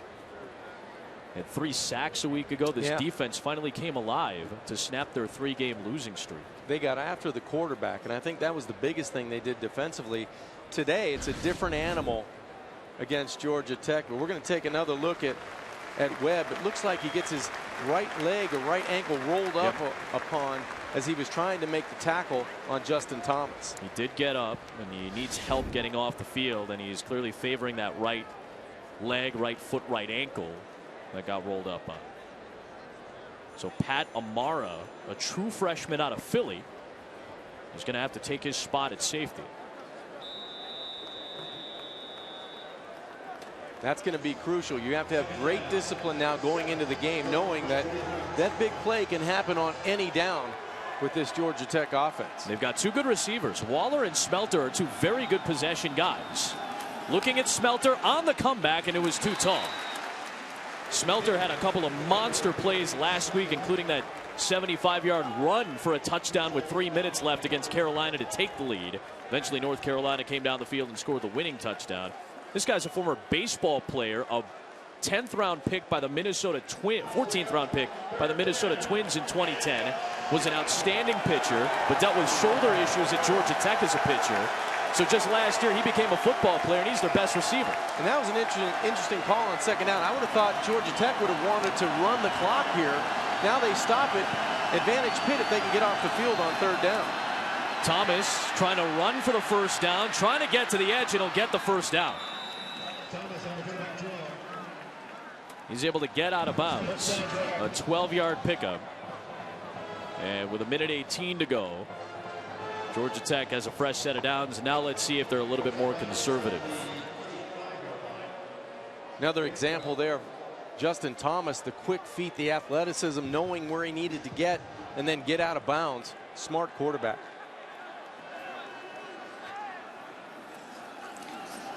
Rolling away from his arm side and planning and throwing for another first down. And now Georgia Tech doesn't look so conservative. Waller makes the grab at the 46-yard line. Now their kicker Harrison Butker has hit a 49-yarder in his career. He's got a 46-yarder this year. They've tried a 50-plus yarder with him, so they're not afraid of giving Butker an opportunity. However, he'd be kicking towards the river, which is very difficult to do here in Pittsburgh, and there has been a windy day so far. I'm surprised the ease of Thomas being able to throw the football outside on a simple comeback. And he's going to throw it again, looking for Smelter, who gets inside position against Lafayette Pitts for a first down. That looked like the big catch he made a season ago. That's right. Had that huge catch that ended up sealing the deal for Georgia Tech against Pitts. Boy, he plays the football so well in the air, and he's got a big body at 6'3", so he goes up. All you have to do is give him a chance. He plays the football, he attacks it, and it gets inside of the Pitt defender. Thomas staying on his feet inside the 25. Kanan Mosley-Smith makes the tackle, and now Georgia Tech will use one of its 3 remaining timeouts. It's going to be Georgia Tech football to start the second half as well. They won the toss and deferred it. Now Bam Bradley is shaken up on the play. You talked about the catch he made last year in Atlanta. He just goes up and catches the football, but he gets leverage. He gets inside leverage against Levante Pitts. You have to be able, as a defender, to keep that offensive player to the outside. See, 5 touchdown receptions. That's half of this team's touchdown passes through the air. We mentioned it. A great baseball player. Turned out $1 million to sign with the Twins to come to Georgia Tech. Nagging shoulder issues, so he couldn't really stick as a pitcher. As you see Bam Bradley back up on his feet. Paul Johnson actually did recruit DeAndre Smelter out of high school. Actually recruited him as a defensive back. And then when the opportunity came up with baseball kind of disappearing, he ended up talking to Paul Johnson saying, hey, is there an opportunity for me to play football? He said, not as a defensive back, but if you want to learn receiver, we'll use you.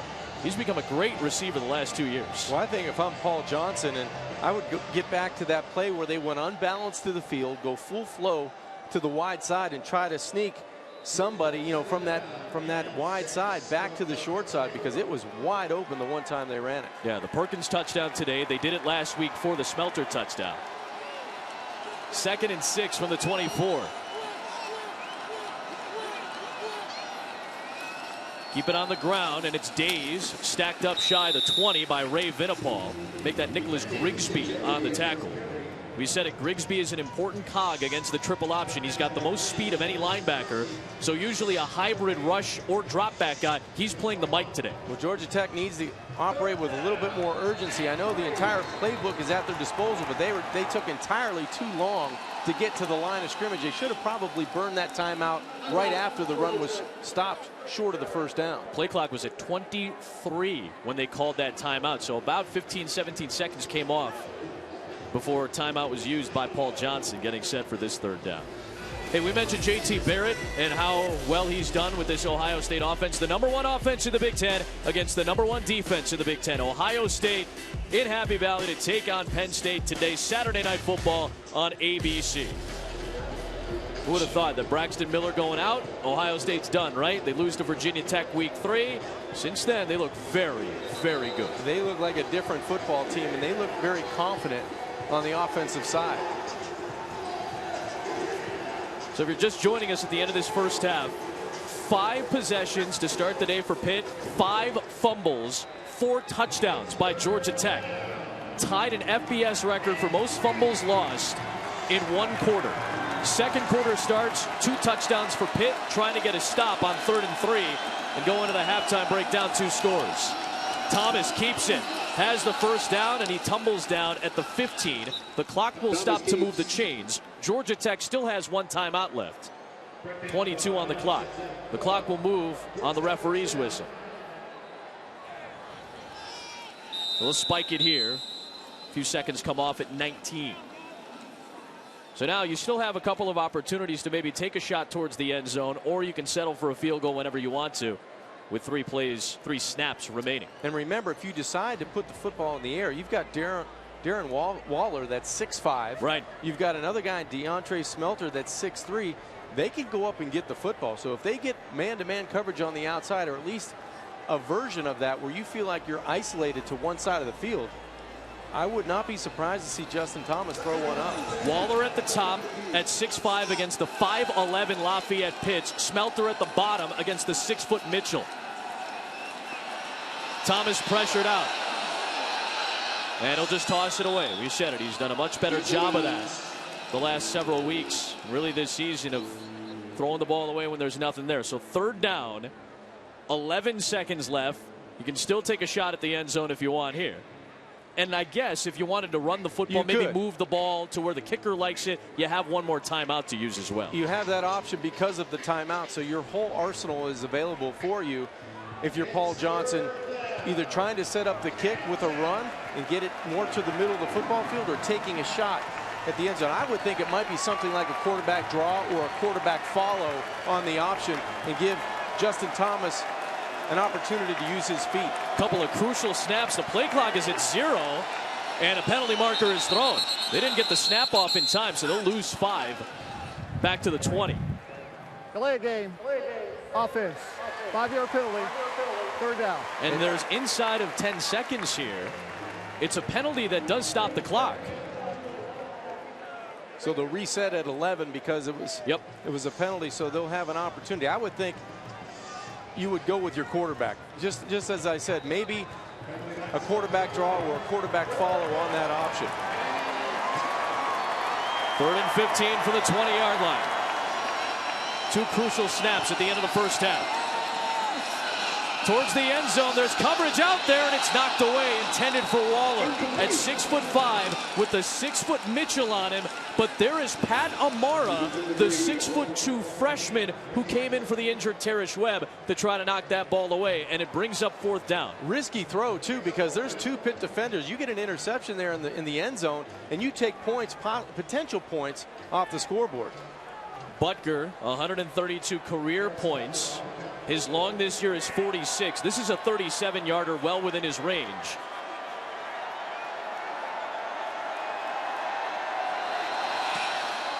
And Butker hooked it to the left. And as disastrous of a start to this game as Pittsburgh suffered through, that's about as good of an end to this first half as you can ask for. They felt like they regained momentum somewhere in that 2nd quarter. They plotted their way down the field. You get a couple scores, and as good as it looks on the scoreboard with a 2-touchdown lead for Georgia Tech, they have to feel like, you know what, we missed an opportunity there to push that lead even further. We said it. Those are 2 crucial snaps at the end of the first half, and they both go Pitt's way. It will be Georgia Tech ball to start the second half. It was 28-0. 5 Pitt possessions, 5 fumbles, 4 Georgia Tech touchdowns. It was a disastrous start for the Panthers. Yet, as we go to halftime, it's just a 28-14 advantage. Kara Capuano is with Paul Johnson on the field. Coach, early on that defense, the forced turnovers, how would you rate their play in this first half? Well, other than forcing turnovers, not real good. We got to find a way to get them stopped some. But we're up 2 touchdowns, and we get the ball first start the second half, so we got to regain the momentum on offense, too. How would you do that? Well, by taking the ball and scoring. Thanks, Coach. Pretty simple message, Kara, from Paul Johnson. After a great start, they still lead by 2 scores. They'll have the ball to start half number 2. I asked John Kajemi this question. Hey, can you figure out this Coastal Division at all? Can't figure out this game, let alone this entire Coastal Division. One of these teams is going to be the first out of the Coastal to get to 3 conference victories. It's 28-14 Georgia Tech. Our college football halftime report features Kevin Carter and Brendan Fitzgerald. Boys, take it away. All right, thanks, guys. Chance for a happy homecoming at Heinz Field. After all, Pittsburgh fight. We welcome you back to the ACC on ESPN from the Steel City. Georgia Tech's first trip to Pittsburgh to take on the Panthers since 1920. About as good of a start as you could have asked for Georgia Tech. About as awful of a start for Pitt as you can have. But it's a two-score game at the halftime break. Georgia Tech's ball to start the half. Adam Amin, John Kajemi back in Heinz Field. About as weird and odd of a conference division as there has been the Coastal. About as weird and odd of a first half as we've ever seen. We haven't been able to figure out the Coastal division, I think, this entire year, and I think we have more in store in this second half. 5 fumbles by the Panthers. A great play by Georgia Tech to be able to capitalize on all those turnovers. And then the Panthers try to come back. So I said at halftime to you, right before half, if Pitt can keep off the scoreboard, and now with the opening kickoff, if they can keep them off the board, they have a chance in the second half. Now, this is kind of how we got here. Now, we already know about the 5 fumbles. It tied an FBS record for most fumbles lost in one quarter. Wojtek on the second play, Connor on the second series, which would have been a touchdown to tie it, as John mentioned. 4 fumbles to start the day for Pitt. All 4 became touchdowns, 5 in the first quarter. Then in the second quarter, Connor, who got hurt, ends up giving this team some life. It's some momentum, at least on the Pitt sideline, because it was awful early for the Panthers offensively. They could not hold on to the football, but when you look, other than the turnovers, the yards, total yards, rushing yards, yards per play, I mean, it's unbelievable. But look at the 5 turnovers and the 28 points off of turnovers. It's just been a landslide for Georgia Tech, and now they're going to get the ball to open up this second half. I know it's not scientific. I don't know if we can measure it. I don't know if there's a metric for it, but how many games seemingly are won and lost in the last 5 minutes of the first half and the first 5 minutes of the second half? A crucial opening series for Georgia Tech coming up to start half number 2 here in Pittsburgh. Jamal Golden on the opening kick will take a knee, and we go down to Kara Capuano on the sidelines. One play at a time, one series at a time, just keep playing. Pitt head coach Paul Chryst knows that sounds like every coaching cliche in the book, but that's exactly what he told his young team at halftime. Guys, I also have 2 injury updates for the Panthers defense. Strong safety Tarish Webb is out for the game, but Chryst hopes that linebacker Bam Bradley may return. 2 cogs in key roles on that defense. Webb a starting safety. Bradley is filling in more of a Mike linebacker position today against this triple option offense of Georgia Tech, which starts up the middle with St. John Days getting stacked up and driven back. David Durham was the first guy there. He's the one that flings Days back at the end of that play. It is a gain of a yard, and it brings up second down. Well, it's going to be up to this defense, Adam, to start the third quarter and get off and try to get out with 3 plays, 3 and out. It doesn't happen very often to Georgia Tech in that triple option. It only happened, I believe, once in the first half. So it's up to Venipol and Durham and Thomas and Mosley Smith. They have to find a way defensively to halt the quick feet of Justin Thomas at the quarterback spot. Running the option to the right. The pitch man is there, and it is St. John Days from the B-back spot. Grabbed at the ankles by Pat Amara, who took the spot of Tarish Webb in that first half. It's a 9-yard run to move the chains to the 37. I would think also, Adam, Pitt defensively has to have the mindset to attack the football. It's just not going to happen conventionally where you go 3 and out and you get a punt and you take it down. They have to try to get instant field position for their offense. That means tackling not only the ball carrier, but the football.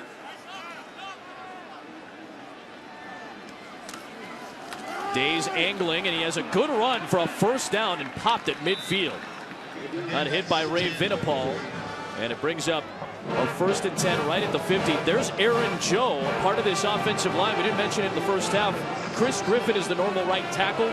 He was injured. Aaron Joe getting the start today, and it wasn't planned that he was going to start until today. Paul Johnson finally decided that Joe, the redshirt junior out of Lakeland, Florida, would get the start. He's been part of this Georgia Tech rushing attack. And they've done a nice job at the point of attack running the football.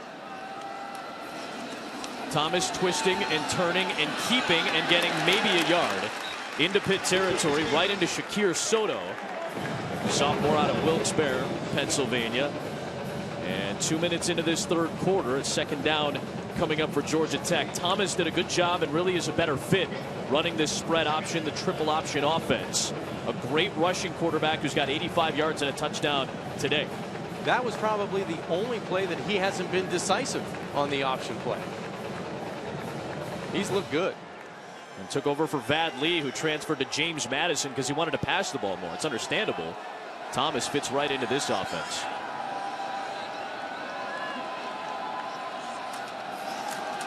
B-back is Days. He was stopped by Mosley Smith, one of those defensive tackles that has such an important job today. And a big third down on the opening series of the second half for this Pitt defense and for this Georgia Tech offense. This is where the crowd needs to get back into it. The Panthers have not been able to stop Georgia Tech on third down a whole lot today. They need a big play here to get their defense off the field. Another unbalanced line to the wide side of the field for the Yellow Jackets. Thomas back to throw. Running out of time. Still on his feet. Fires. And it was caught inside the 30 by DeAndre Smelter for a first down. 18 yards on third down. Scooping that one off the deck. The Pitt sideline is still saying it was incomplete. Well, great job of extending the play by Justin Thomas. He's unable to escape, and it wasn't a great throw. That ball looked like it may have short hopped before DeAndre Smelter caught the football. The crowd just saw it. That's why you hear the reaction, and that's a bouncer. Yeah, that's a bounce. That's a short hop. He did play that sport at one time. Yeah, former baseball player, former pitcher. And Paul Christ is upset because they may have had to burn a timeout. I just saw the official rule towards the Pitt sideline, signaling as if a timeout was called. Riley Johnson is our lead official. Is challenging the ruling of the field of a completed pass. We'll take a look at instant replay and review the video. All right, so they will challenge it here.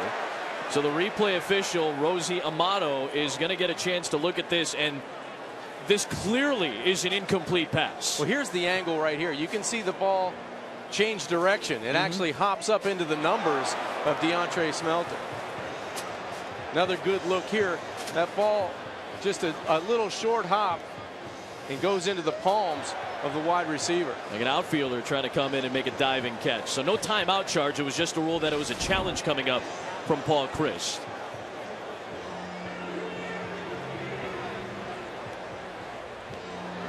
And again, it was third down. Yeah, that's what Paul was just asking somebody in the booth. Hey, that was third down. It was third down, right? So it would be fourth down for Georgia Tech in Pitt territory if this call is reversed. The ruling on the field is that it was complete to Smelter. Third down stop so crucial against a Georgia Tech team that can lull you to sleep and lull you to sleep. Now again, the officials told us that it was a Pitt challenge. There's no challenge. The replay official buzzed officials, so this previous play is under further review. Okay, so that's the clarification we were just getting word of.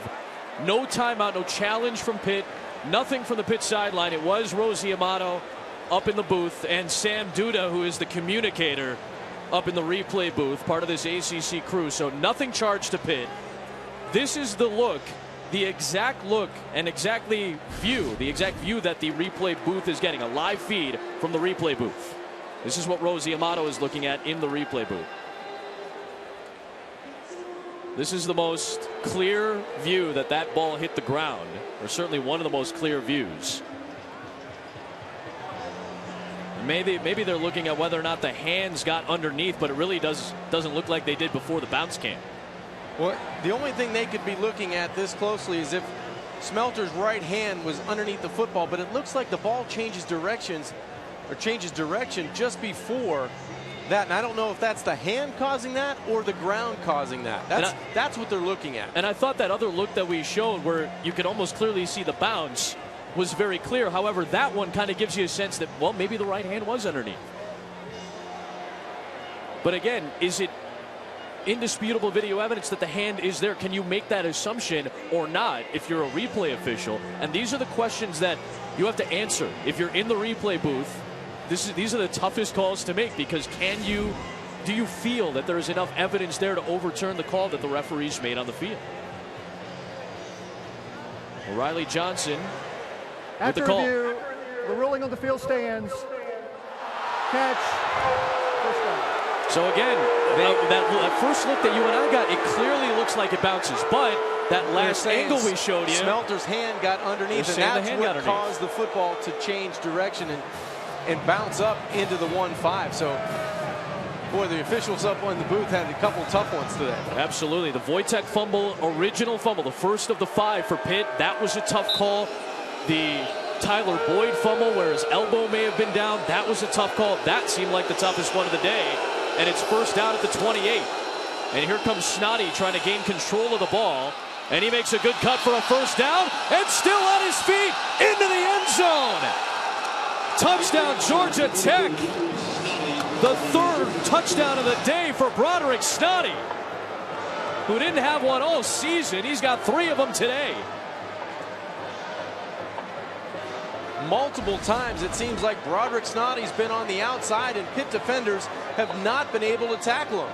There's one man that makes miss, 2 he makes miss in Bam Bradley, and then 1 at the goal line in Anthony Gonzalez. So 3 or 4 Panthers had a chance to bring down Snoddy, but as you said, his 3rd touchdown of the afternoon.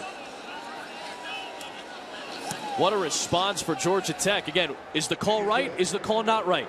The replay booth gets the final say. It's up to the teams to respond. Georgia Tech has responded better than Pitt today in all these spots. They were able to bounce back, and that was very important to get the first score of the second half. Snoddy would not be denied, and Georgia Tech rolling again.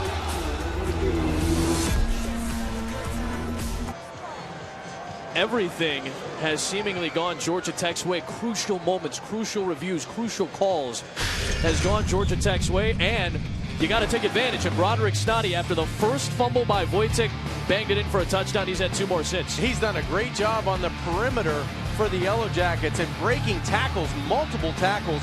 He's run physically, he's run with speed, and he's had great vision on the outside. And here's a little cutback. He breaks the arm tackle around the 15-yard line and drags a Pitt defender into the end zone in Anthony Gonzalez. So Snoddy's day, 3 touchdowns, averaging close to 20 yards, 70 yards on the ground, and only 4 attempts. He's been a playmaker for this Yellow Jacket offense. 1 career touchdown before today. He's got 3. And 2 of them were on the opening drives for Georgia Tech in the first half off the Wojtek fumble, and here in the second after that crucial review that went Georgia Tech's way. A couple of reviews that have gone that way have led to points. And Georgia Tech has done a phenomenal job of taking advantage. Here's Avonte Maddox needing a big return, and he'll get hit shy the 24. He is ruled down. His knee did go down. So Pitt takes over. More ACC coming your way. Number 21 Clemson dealing without Deshaun Watson, so Cole Stout gets the start.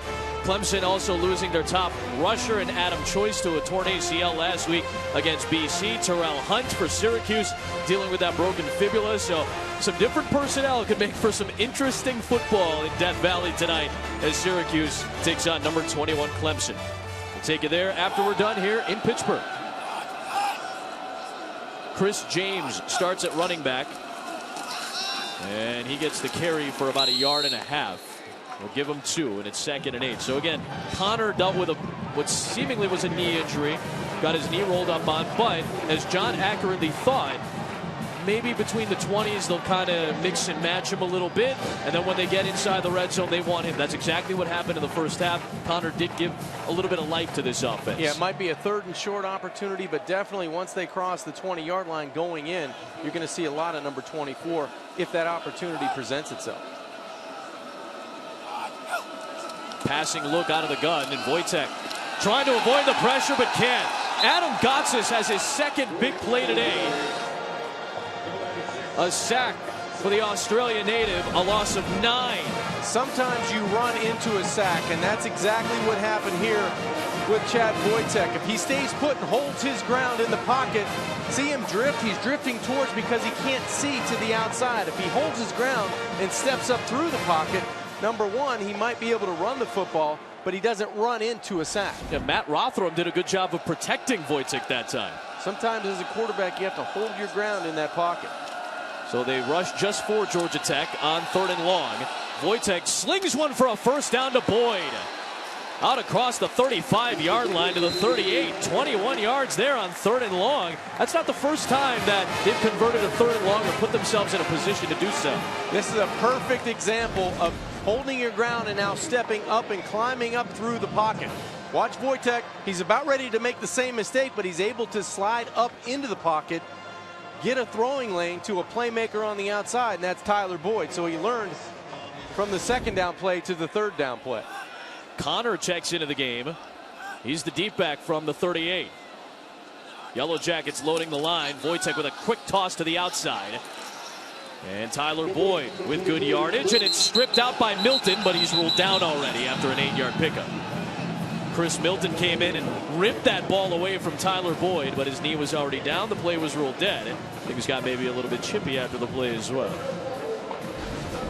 That's the last thing the Pitt wants to see is another fumble. There's no doubt. On the outside, 2 Yellow Jacket defenders. It looked like he was down, Milton and Johnson, and those guys have been around the football the entire afternoon. Clearly was down before Milton ripped it away. 2nd and 2. Play action to Connor. Wojtek rolling, and he finds Tyler Boyd in Georgia Tech territory to the 33-yard line. Tyler Boyd is as explosive of a receiver, as good of a possession guy as there is in the ACC, and a huge target who accounts for nearly half of his team's receiving yards. Well, he needs to see the football, and that's for sure. You know, this is a guy that you talked about the percentage of balls that go his way and what he does for this offense between James Conner and Tyler Boyd. That is the Pitt offense.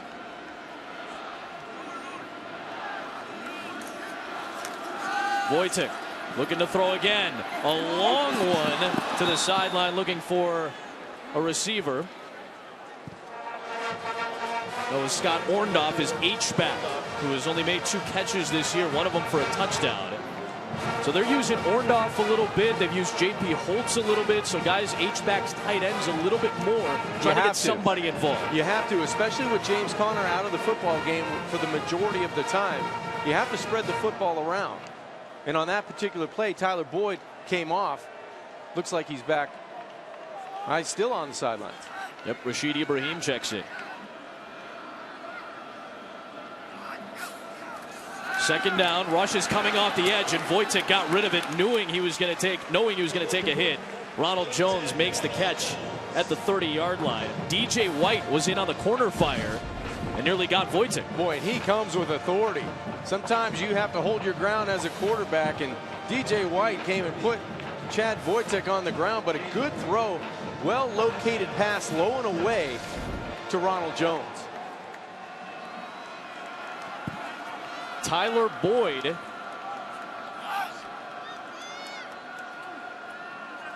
is in the slot to the right. He's running the deep pattern. Wojtek trying to get away from the pressure, and he'll take off, and he'll get the first down. He was looking right at Boyd to start. Nothing was there. That is a bit of a criticism of Wojtek sometimes, that he locks in on Boyd too much, but as he has been known to do, he's able to make a play with his feet. Well, he's able to know where the chains are. He was able to locate the chains. He knew where he had to get for the first down. He could have taken a chance to throw a jump ball to Tyler in the end zone, but he did the smart thing. When you can run as a quarterback to run and get the first down, do it and get out of bounds. And they've done a good job on 3rd down today.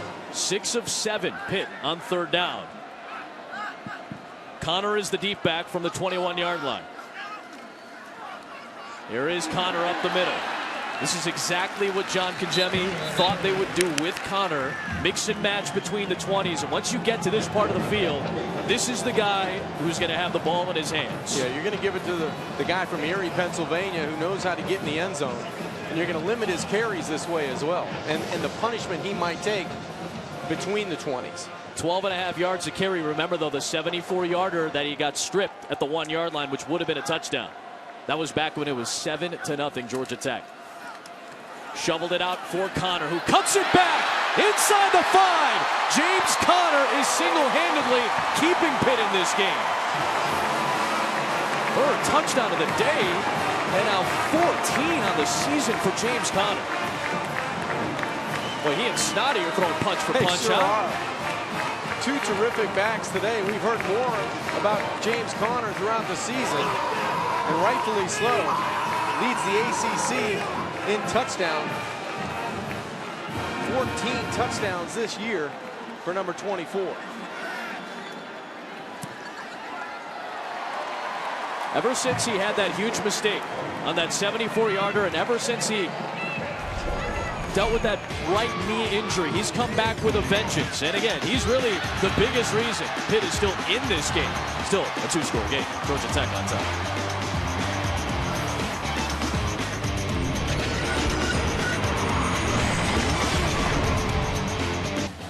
Some of the Pittsburgh legends, including Dan Marino, a guy that John Kajemi backed up for a year.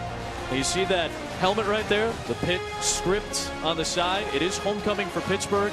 This place was a buzz because they brought the throwback helmets to the game today, and they're wearing the throwback script Pitt helmet for this game today. They wore them from 73 to 1996, wore them one time in 05 against Youngstown State for a throwback game.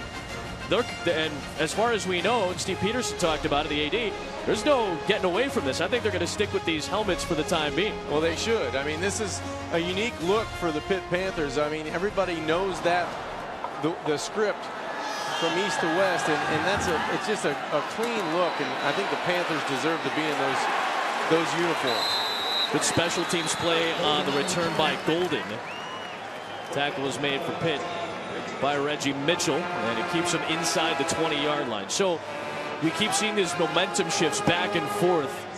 Big review goes Georgia Tech's way. They turn it into a touchdown on the next play. Pitt finally gets another strong drive here in the second half. They get a touchdown. Now Georgia Tech's offense is back out there leading by 14. I know I keep saying it, but every drive really does feel very crucial in these moments for both of these teams. Pitt's defense needs to figure out how they can stop Justin Thomas, and more importantly, when he gives the football to Broderick Snoddy. Or St. John Days, who runs right in to Todd Thomas after a very sprinted run for about 9 yards. And you can see the frustration from Thomas, too. He's saying we got to make a stop at some point. This is such a tough offense to prep for. You have to win on first down. If you're going to allow Georgia Tech, and they've done a great job being able to stay ahead of the chains and give that offensive line and the decision-making of Justin Thomas some credit, you can't keep them in second and short. Back to Days. He's got the first down against St. John Days, making the start for the injured Zach Lasky, a Pittsburgh, Pennsylvania native. He was born in Pittsburgh. Days, the Marietta, Georgia native, came to Georgia Tech, remember, as a quarterback. That's right. He was the backup to Tevin Washington in 2011. Ends up moving over to A-back, which is a wing-back in the triple option. He started this season taking reps at B-back, but he wasn't really getting a whole lot of plays. So before the North Carolina game, they move him back to A-back. And now with the injury to Zach Lasky, he's getting the carries at B-back. That's the deep back today. Thomas gets disruptive, but holds onto the football and at least gets 2 yards out of it as Ray Vinipal makes the stop. Second down, and Kara Capuano is down to the sidelines. Guys, one thing I've noticed from this young Pittsburgh team, we talked to offensive coordinator Joe Rudolph yesterday about how do you keep the offense focused when Georgia Tech's offense is out there grinding out drives. And he said, he tells the players, I like it when I have to go find you on the sideline. Stay into the game, support the defense and special team, and watch it with me. And nobody's back in their units on the benches. Everybody's intent watching the game. And Kara, it's so easy to get lulled to sleep during these long Georgia Tech drives where they keep moving the football methodically, trying to move the chains. Thomas takes down Davis after a 3-yard gain, and now you got to be engaged, a third down. Yeah, big play here for the Yellow Jackets offensively. They want to keep the momentum, keep that lead at 35 to 21, and keep this drive, more importantly, going, because a lot of time has been eaten off the clock in the third quarter. They want to keep this offense on the field.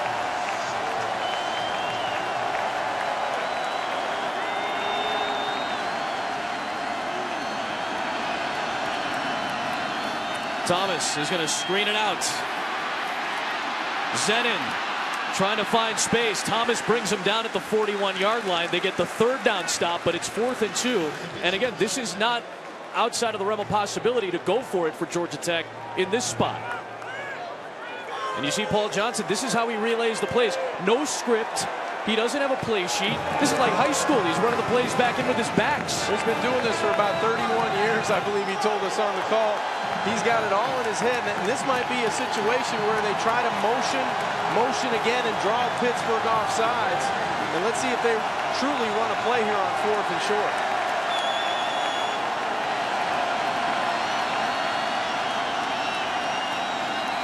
They got the play off, and now a whistle is blown from the side.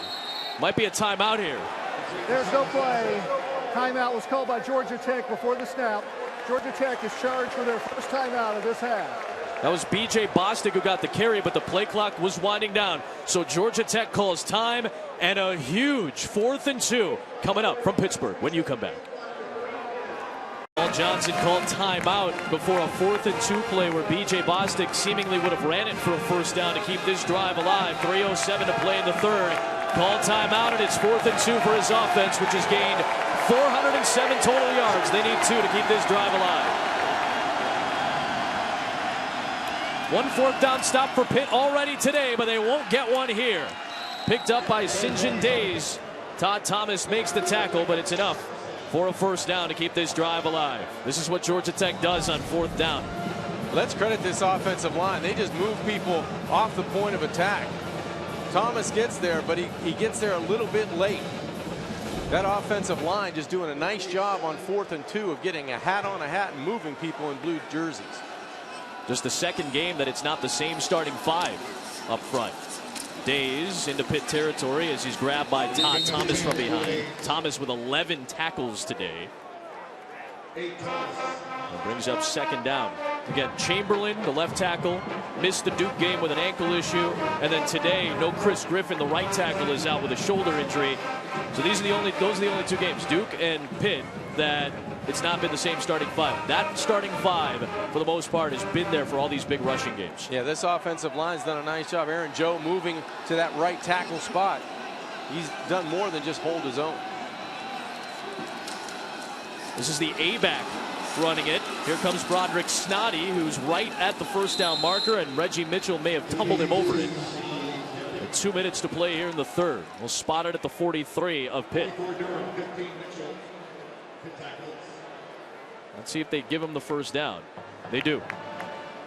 He's been a tough runner today for Georgia Tech on the outside. I mean, not only has he run with speed, he's run with balance and power and breaking tackle after tackle. Done a terrific job. There are the numbers to prove it. He'd rushed for 61 yards all year. He's got over 70 today and 3 touchdowns. St. John Days holds on to that ball. You can see the Pitt Panther defense trying to strip the ball away. He's holding on to it. Vinipal finishes him off, but a 9-yard run. Arm tackles aren't going to do it against these backs. Remember, we told you in the first half, Charles Perkins, who had that 79-yard reception for a touchdown from the A-back spot, he ended up injuring his knee, so he is out for the game. So now we've seen Zenin and Bostic, Dion Hill, but mostly Broderick Snoddy do damage from the A-back spot. That's the wing-back spot in the triple option. Zenin was in motion. They give it to Days, who burrows for a first down. And again, you kind of feel the crowd quieting. The energy level's a little bit further down probably for Pitt. These are the drives that just lull you to sleep for Georgia Tech. And that's where they're at their scariest, because they can beat you with that big play. They can grind it out, grind it out, grind it out. And with the way the score is, with a 2-touchdown lead, you can afford to do this. Yeah. You know, normally you're looking for the big play from this offense, but right now you just need the average play. You want to protect the football and have successful plays back to back to back. 11th play of this drive. All 10 plays have been rushes so far. Thomas, another run. Thought about the pitch, instead planted and got positive yardage right into Pat Amara. And that will probably be the last play of this third quarter.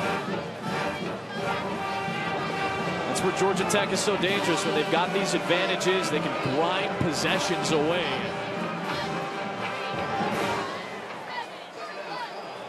Remember, it was 28-14 at the halftime break. It was 28-0 to start the day. Georgia Tech was in front.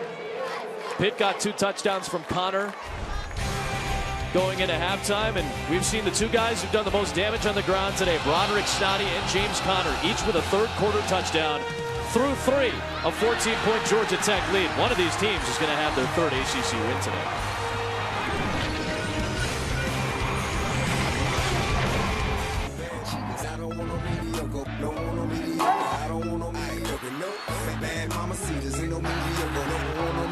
I won't hit no mediocre, you a bad shit. Slap that on a mediocre, on a mediocre. You stand on a mediocre 7. Women with me and then on a mediocre. From their head to their toe, they so on a mediocre. Wild 3 quarters here in Pittsburgh today. Georgia Tech on top as we head to the fourth. 35-21. Adam Amin, John Congemi, Kara Capuano from Heinz Field. One of these teams will end the day with 3 ACC victories. One of these teams going to be the only Coastal Division team with 3 ACC wins. Second down and 5 on an extended Georgia Tech drive, which has lasted more than 6 minutes. And St. John Days, who has played every offensive snap today from the B-back position, has his first career 100-yard game.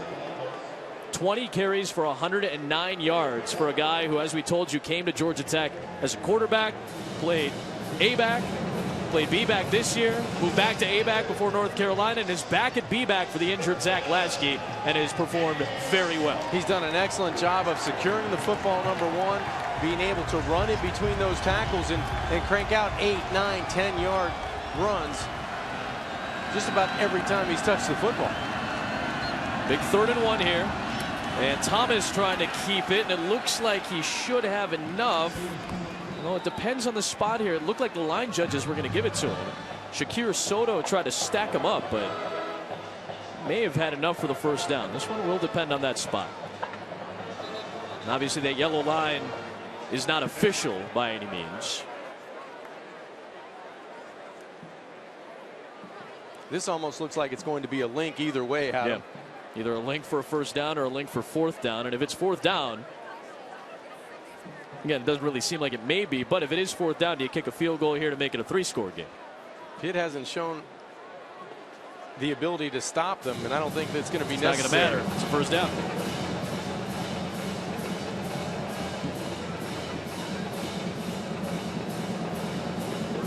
Paul Johnson, look at this, 86-9 when leading after 3 quarters. Why is that, John? Because this team just churns the clock better than just about anybody in the country. They do such a good job of what they do, and right now they're just cranking out this triple option. To the edge, here comes Deion Hill, and he puts Georgia Tech over 300 rushing yards for the day.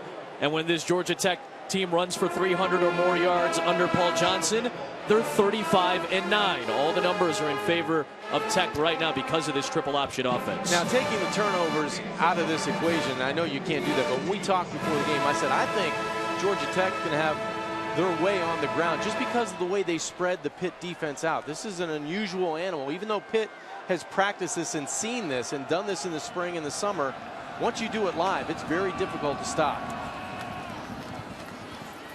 Days continuing to just churn out yards. Ran right into Mosley Smith. They'll set up 3rd down and short after another 2-yard pickup here. Matt House, the defensive coordinator for Pittsburgh, said, we saw Navy and Georgia Tech back-to-back weeks last year. We saw the triple option. We kind of incorporated in little bits during fall camp and during practices just to introduce these guys to it. But, actually stopping it on the field is a whole other thing. You have to have the ability to get off of blocks if you're an interior defensive lineman. And right now, they haven't been able to do that with any consistency. The 16th play of the drive is the 16th run, and Days may have lost it.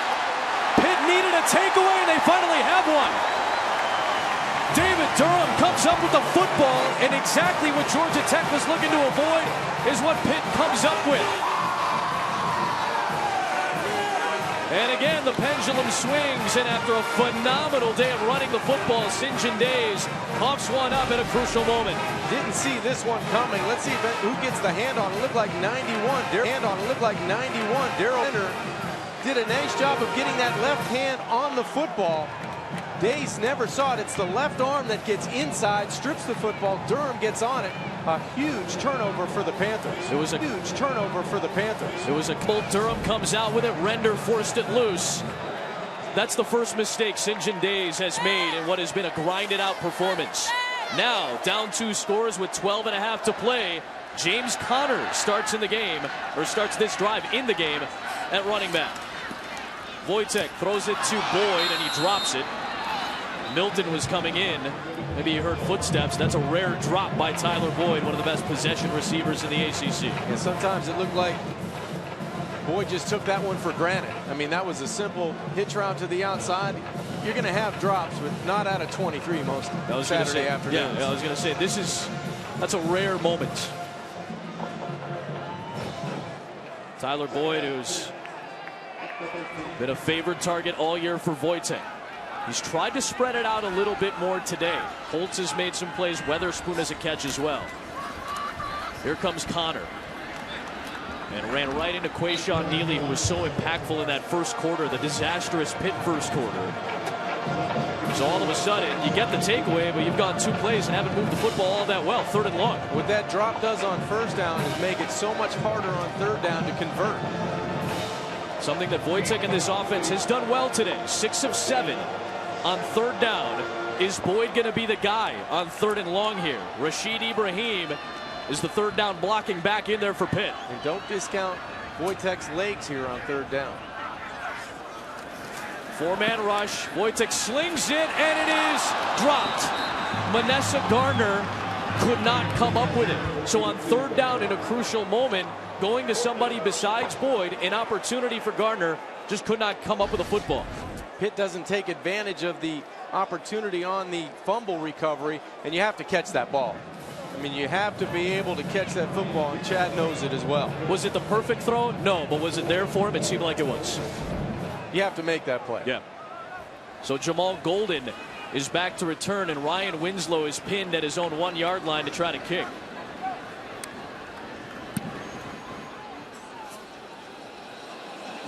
.42-yard punt, and no fair catch signaled by Jamal Golden. He ends up just taking a hit. So that was a bit of a dangerous play. Avonte Maddox on the tackle in good field position for Georgia Tech, trying to churn clock when you come back.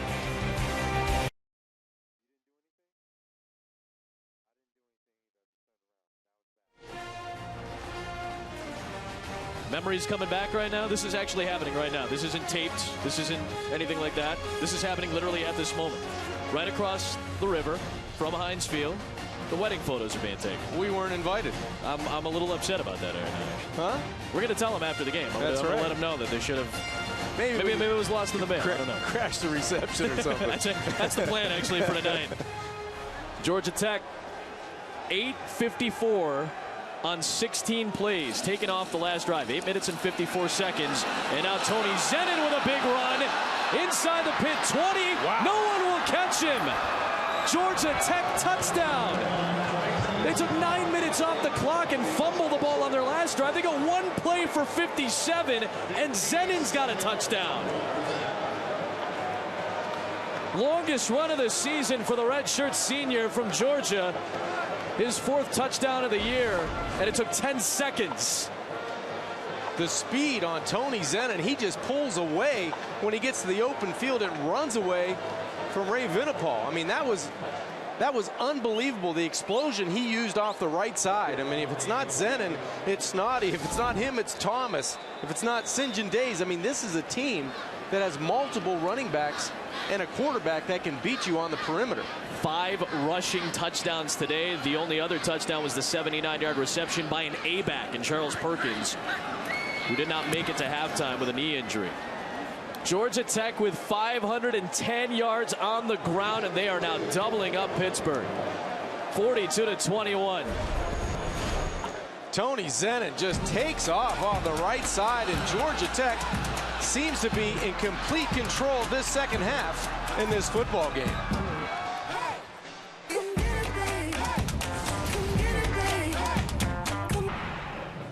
Fancy, things are getting interesting with the #1 team in town coming off the bye week, Mississippi State. Meanwhile here, Georgia Tech, it just feels like there have been these little moments, a review that goes Georgia Tech's way. The next play, they're in the end zone. A stop, the next play, they're in the end zone. These little momentum shifts have turned into really big lightning strikes for Georgia Tech in this game. Well, it seems like the turnovers, and 5 of them in total, have been too much for the Panthers to overcome, and Georgia Tech taking advantage of those turnovers and cashing them in for touchdowns.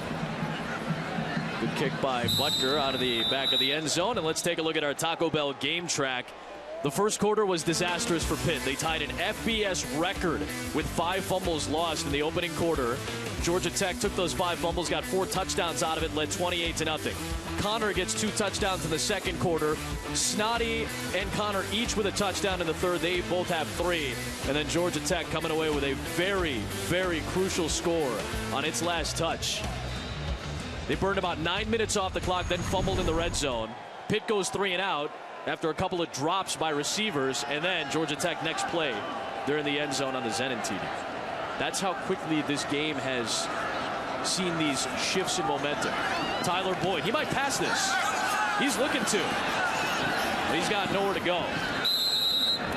He had Weatherspoon on the far side of the field with a lot of space, but I don't know if Boyd felt confident enough to throw it all the way across the field. Yeah, I think he made a good decision because he was trying to get it on the other side of the football field to throw it up here to the top of the screen.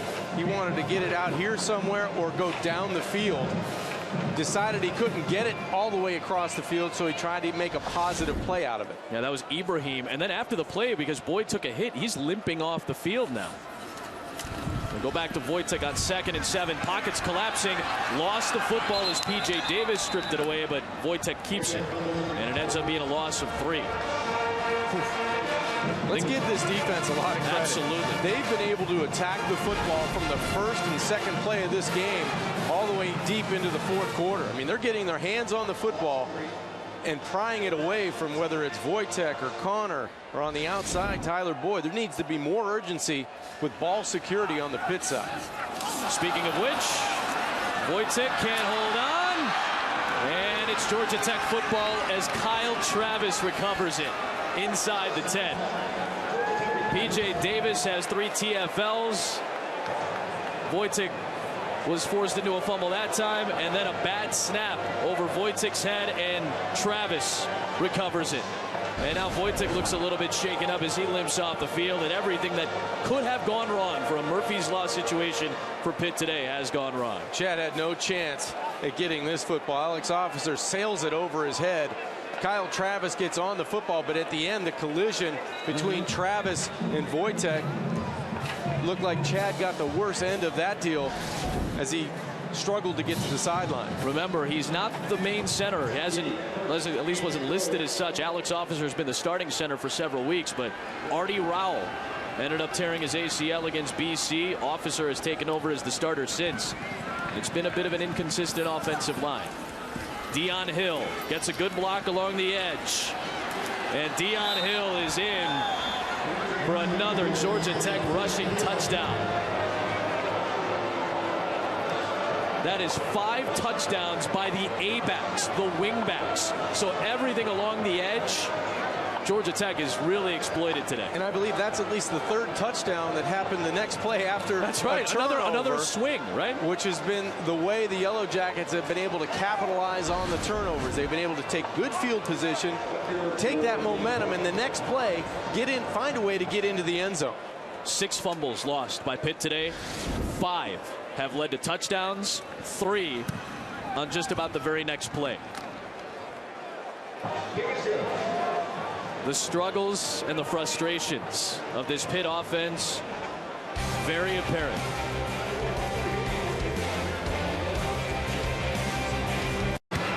Celebrating its 10th year sponsoring the Good Hands Field Goal Nets, Allstate makes contributions to participating universities' general scholarship funds for each field goal and extra point kicked. To date, Allstate has contributed more than $3.6 million in scholarship monies.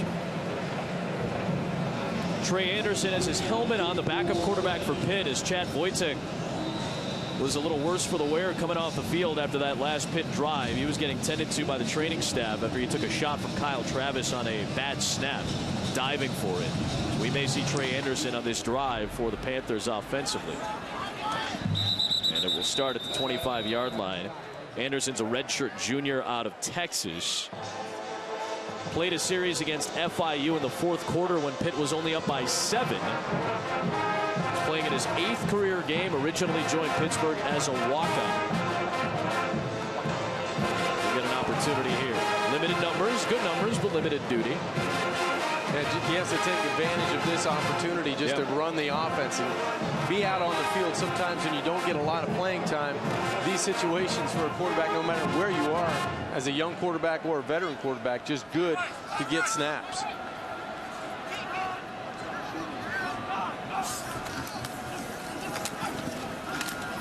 Rashid Ibrahim, maybe a half yard on the play.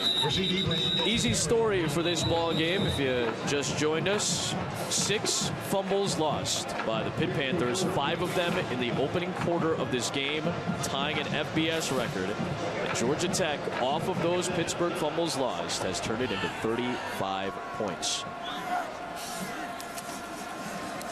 Anderson with a strong throw, and Vanessa Gardner makes a first down catch at the 37-yard line. John made a good point too.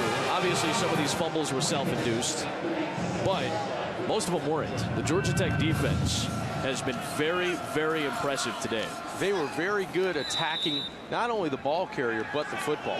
Jones makes the catch. Second down coming. I thought the biggest one was on that long run by James Conner. I mean, it's 7-0 Yellow Jackets. It looks like the Panthers are going to tie the football game up, and he gets stripped of the football by DJ White inside the 5-yard line. Yeah. Early in this football game.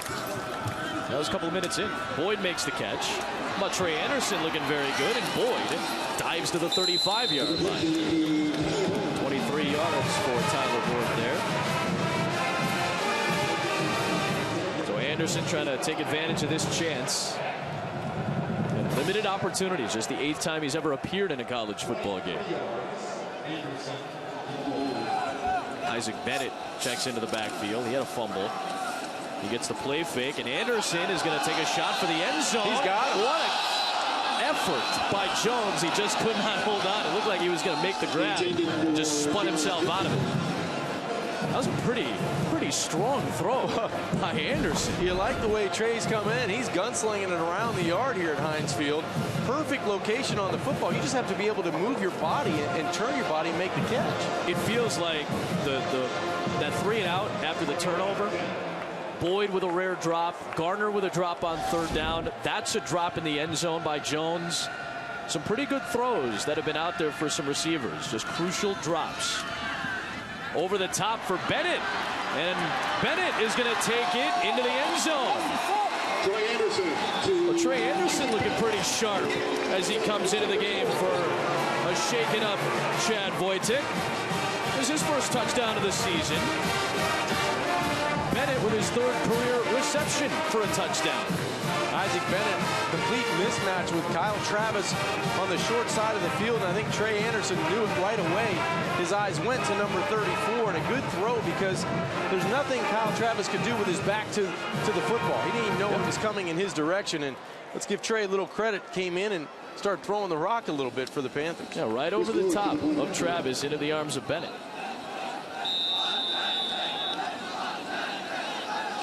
The Blewett is on for the extra point.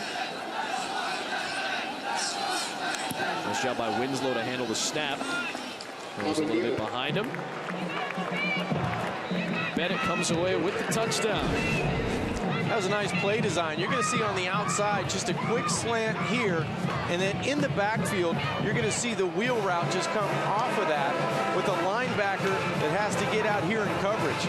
So you have a mismatch right away on the outside. Kyle Travis is in a trail position the entire time, and he's able to high step, does Isaac Bennett, down the sideline. So give Trey Anderson some credit. He was able to know the mismatch on the outside, throw the football accurately pretty much on that entire drive. He's able to put a little spark under this offense. Well, nice work by Trey Anderson. First touchdown of the season. 8:19 to play. 49-28. Again, Georgia Tech in control. You said it at the top of the day. One of these 2 teams was going to get its 3rd win, and one of these teams is going to be the first out of the Coastal to 3 conference wins. 3 conference wins, not overall. Virginia blew a game today to North Carolina. North Carolina was able to get a late touchdown and win that game over the Cavaliers. So they get to 2 wins. Virginia stays at 2 conference wins. Georgia Tech could be in position. They won't be in first place technically because of percentage, but They'll be the only team in the Coastal with 3 conference victories. More ACCs coming up as soon as we're done in Pittsburgh. Anish Shroff, Kelly Stauffer have the call from Death Valley. Syracuse going in to take on number 21 Clemson. That's college football primetime presented by 5 Hour Energy at 7 Eastern. Also available live on Watch ESPN. So here are the standings now in the ACC.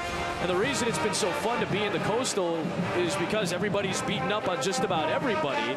The question is going to be, though, at the end of the day, is anybody going to give Florida State a run once you get to that ACC championship game out of the Coastal? Right now, it doesn't look so, in my opinion. It doesn't look like it, in my opinion. Here is B.J. Bostic getting the carry with Byerly in the game at quarterback. 6 yards on that run for B.J. This is what the standings look like in the ACC. Duke has by far the easiest remaining schedule of the Coastal Division teams. Miami rocked Virginia Tech on Thursday night. Big game for Duke Johnson. Carolina gets a win today. That's always a scary game to play. They beat Georgia Tech last week. So again, a Georgia Tech victory puts them at 3 victories. They'd be the only team in the Coastal with 3 wins in conference. Here's Matt Connors.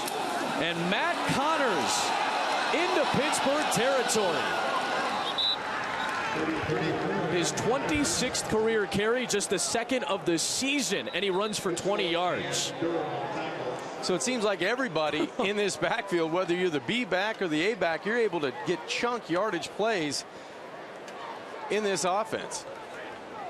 There's an injured Panther down. That's Darrell Render all the way back at the 30-yard line. So we're halfway through the 4th, and we'll take a timeout. Georgia Tech's got the ball in Pitt territory. All Georgia Tech. Halfway through the 4th, Darrell Render came off the field. A little bit of help from the training staff. Justin Moody checks in at defensive tackle. A season high 402 rushing yards. Added on to here by the Yellow Jackets, and Tim Byerly, who's played a couple of series already today for Justin Thomas. He runs it. Guys average 3 yards a carry this season.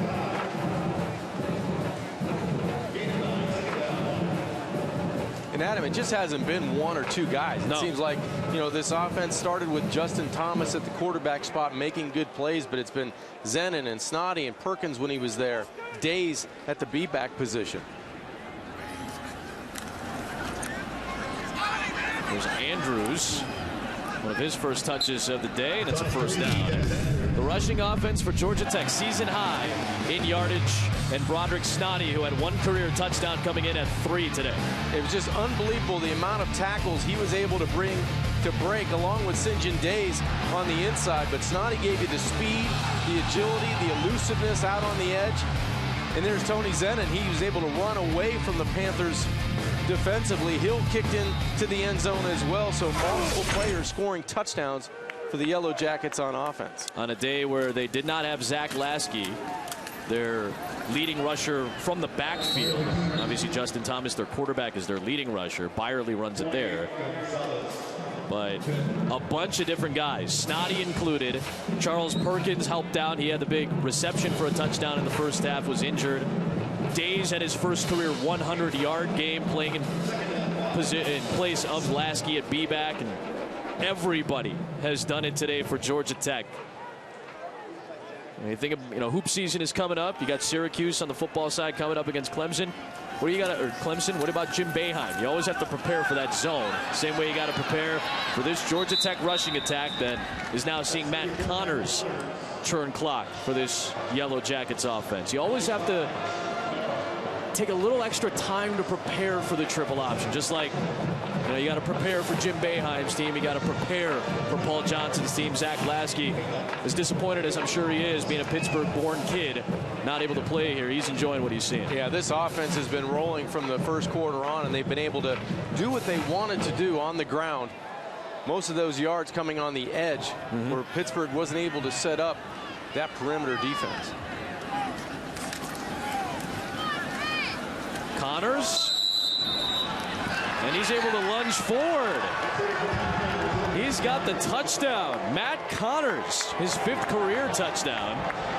Remember, he had only carried the ball 1 time this season behind Zach Lasky and St. John Days. 52 yards on 3 carries for Connors, including the score. It's amazing. A lot of guys getting a lot of touches on the ground, and this is one. Matt Connor getting in for his first touchdown of the season for the Yellow Jackets. You know, the storyline we touched on at the top, and Kara mentioned it right in her opening hit, that, you know, they might think about taking the red shirt off of C.J. Leggett today. No necessity to burn that red shirt today. No need to. Absolutely. Leggett, who's dressed for every game.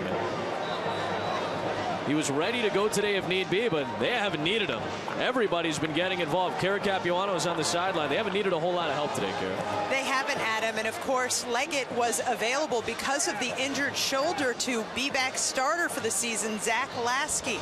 Lasky surprised the team, guys. He did not travel with the squad, but he was born in Pittsburgh, has a ton of family here, and he actually showed up, came with his family, and I've been watching him down on these sidelines, encouraging the players, especially after St. John Days had that fumble. Lasky was right up in his face telling him, believe, man, no problem. You recall, they went 3 and out, Pittsburgh did. Georgia Tech offense took the field, and then it was the big play for Tony Zennon. So I've heard about his reputation as a leader. You see it on the field, and today I saw his vocal leadership on the sidelines, too. He and St. John Days were texting this week when Zach Lasky found out the separated shoulder would keep him out of this game. And he said, and St. John asked him, hey, if I score a touchdown, what do you want to see?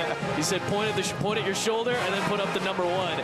Days hasn't had the opportunity for a touchdown, but it's his first career 100-yard game in a day where St. John Days needed to fill in for the guy on his right in Zach Lasky, and that is exactly what St. John Days did today. What a story. A lot of smiles, and deservedly so, on that Georgia Tech sidelines. They played a hard-fought football game and took advantage of the mistakes of the Panthers in that first quarter. Maddox will not have a return. Getting going in just a little bit, everybody. Down in Baton Rouge, where they say dreams go to die. What about number 3's dream? Ole Miss trying to make it into the college football playoff. College football primetime, presented by Hampton Hotels. Les Miles, 45-4 in Baton Rouge at night. This Bo Wallace and this Ole Miss team, which beat LSU on a game-winning field goal last year in Oxford, have enough to win on the road and keep their college football playoff hopes alive. You know what I'm going to say to that, my friend? Not so fast, my friend. This will be the 10th time game day's been down there, Death Valley. Hasn't been good for LSU, right? They've lost the last 3. Incredible, the Tigers, huh? I know. 4-5 when game day's down there. Dangerous pass by Anderson, nearly picked by Isaiah Johnson. What a drive for Anderson last time this Pitt offense was on the field. Had a very nice looking drive, couple of great throws. That one into a tight and dangerous window. Well, at this point in the game, you're just trying to run the offense, and for the majority of the throws that Trey Anderson has made, he's made some clean decisions, some nice ball placement, but this is why you want to come in and utilize the offense and his skills throwing the football. Anderson nearly intercepted again. That time it was Tremaine McNair who's looking for his first career interception there. 3rd down. Remember, Anderson is in the game. Now, it is a blowout, but this is what forced Wojtek out of the game. That bad snap by Officer, the collision with Kyle Travis that may have jarred him up a little bit. Yeah, it looked like he was shaken up right away, and he takes the helmet off, goes right to the bench. I'm not so sure if he was dazed or maybe got a neck injury on the play, because it looked like he was trying to cradle the football going after it. Yeah, he's back in the locker room right now. Anderson handled a bad snap and connected downfield with Weatherspoon. Kevin Weatherspoon. Another Clairton Bear in high school going up on another good throw by Anderson. This one for 39. He can spin it. Yeah. I mean, there's been a couple of the last couple, you might say, okay, he's a little rusty, but when he gets a clear pocket, a clean pocket, he's able to throw the football down the field. And that puts both teams over 500 yards of total offense. That's Gardner this time over the middle. Nice leading throw to the 29-yard line. So again, offense is relatively even. You take away, and you said it, you made a great point. Yeah. You can't do it. Can't do it. But those fumbles lost. I mean, you can't win football games usually when you lose the turnover. 5 turnovers in the first half go for 28 points. And one more here in the second. Another fumble went for another touchdown. Right. That one incomplete over the head of Weatherspoon. 3rd down and 3 with 4 minutes to play. So you have 6 total turnovers going for 35 points. Right. They, directly lead to scores. And let's give credit. I mean, Georgia Tech, the defense has been much maligned over the past 2 weeks. They come out, they were embarrassed last week at UNC. They create multiple turnovers, tee up the offense, and they take advantage. Had one fumble recovery all year. They had 6 of them today. There's Boyd, middle of the field for a first down. Anderson's out there spinning the bean very well. Inside of 4 minutes to play. So Georgia Tech going forward, they only have one Coastal Division game left. That's next week. You'll see it at 3:30 Eastern on ESPNU. They got to take on Virginia, which is coming off that loss today against North Carolina. And the reason we mentioned that, it's the last Coastal game for Georgia Tech. Everything else is against the Atlantic. Anderson looking for Holtz, and it's incomplete. Isaiah Johnson on the coverage, second down. Now, it's not an easy schedule by any means. Duke probably has the easiest remaining schedule. But you got to go on the road to NC State. Then you got to bring in Clemson. Obviously, the clean, old-fashioned hate game at the end of the year against Georgia. But, you know, that's not an easy schedule to deal with. But in the Coastal, they're okay. I mean, they took care of business on the road. Yeah. They go home and face Virginia next week. They feel like if they can, you know, they're winning this game, they're going to, you know, have an opportunity to play well again next week. They've taken care of their business. Yeah, they've done their job to try to get back to the ACC championship game. Over the middle, there's Adonis Jennings making his first grab. That one for 4 yards. Next week, Pitt has to bounce back. You and I will be here, John, when Duke comes in. A team that can score with the best of them. And still a lot of people believe that Duke has the best chance to give Florida State a run if they make it to the ACC championship game, assuming Florida State makes it to the Atlantic. Yes. And obviously Florida State very much the favorite to make it out of the Atlantic Division. Ball start. Number 75. 5-yard penalty. Still third down. Rare penalty in this game. I know. Very rare. Only 5 accepted penalties in this game. There's been more turnovers by the Panthers than penalties. Yeah. So this is what Pitt has coming up. 3 of their final 4 games are against the Coastal Division. Obviously, we mentioned Duke coming into the day in a 3-way tie at the top with Pitt and UVA. Then at North Carolina, taking on Syracuse, a crossover game. And then the big game against Miami, which could go a long way for a bunch of teams. Back shoulder throw looking for Garner, incomplete. It's 4th down. Now, I know Miami was picked to win the Coastal Division. Duke had more first place votes, but were picked second. It's been a kind of wacky Coastal Division so far, almost flipped on its head. And I don't think we're finished yet. No, we got a long way to go. We got a long way to go in the Coastal, but Georgia Tech has done a great job coming on the road, posting 56 points so far through 3.5 or almost 4 quarters for Paul Johnson. I mean, he's done an excellent job of just finding the soft spots in that Pitt defense and really turning those turnovers into touchdowns.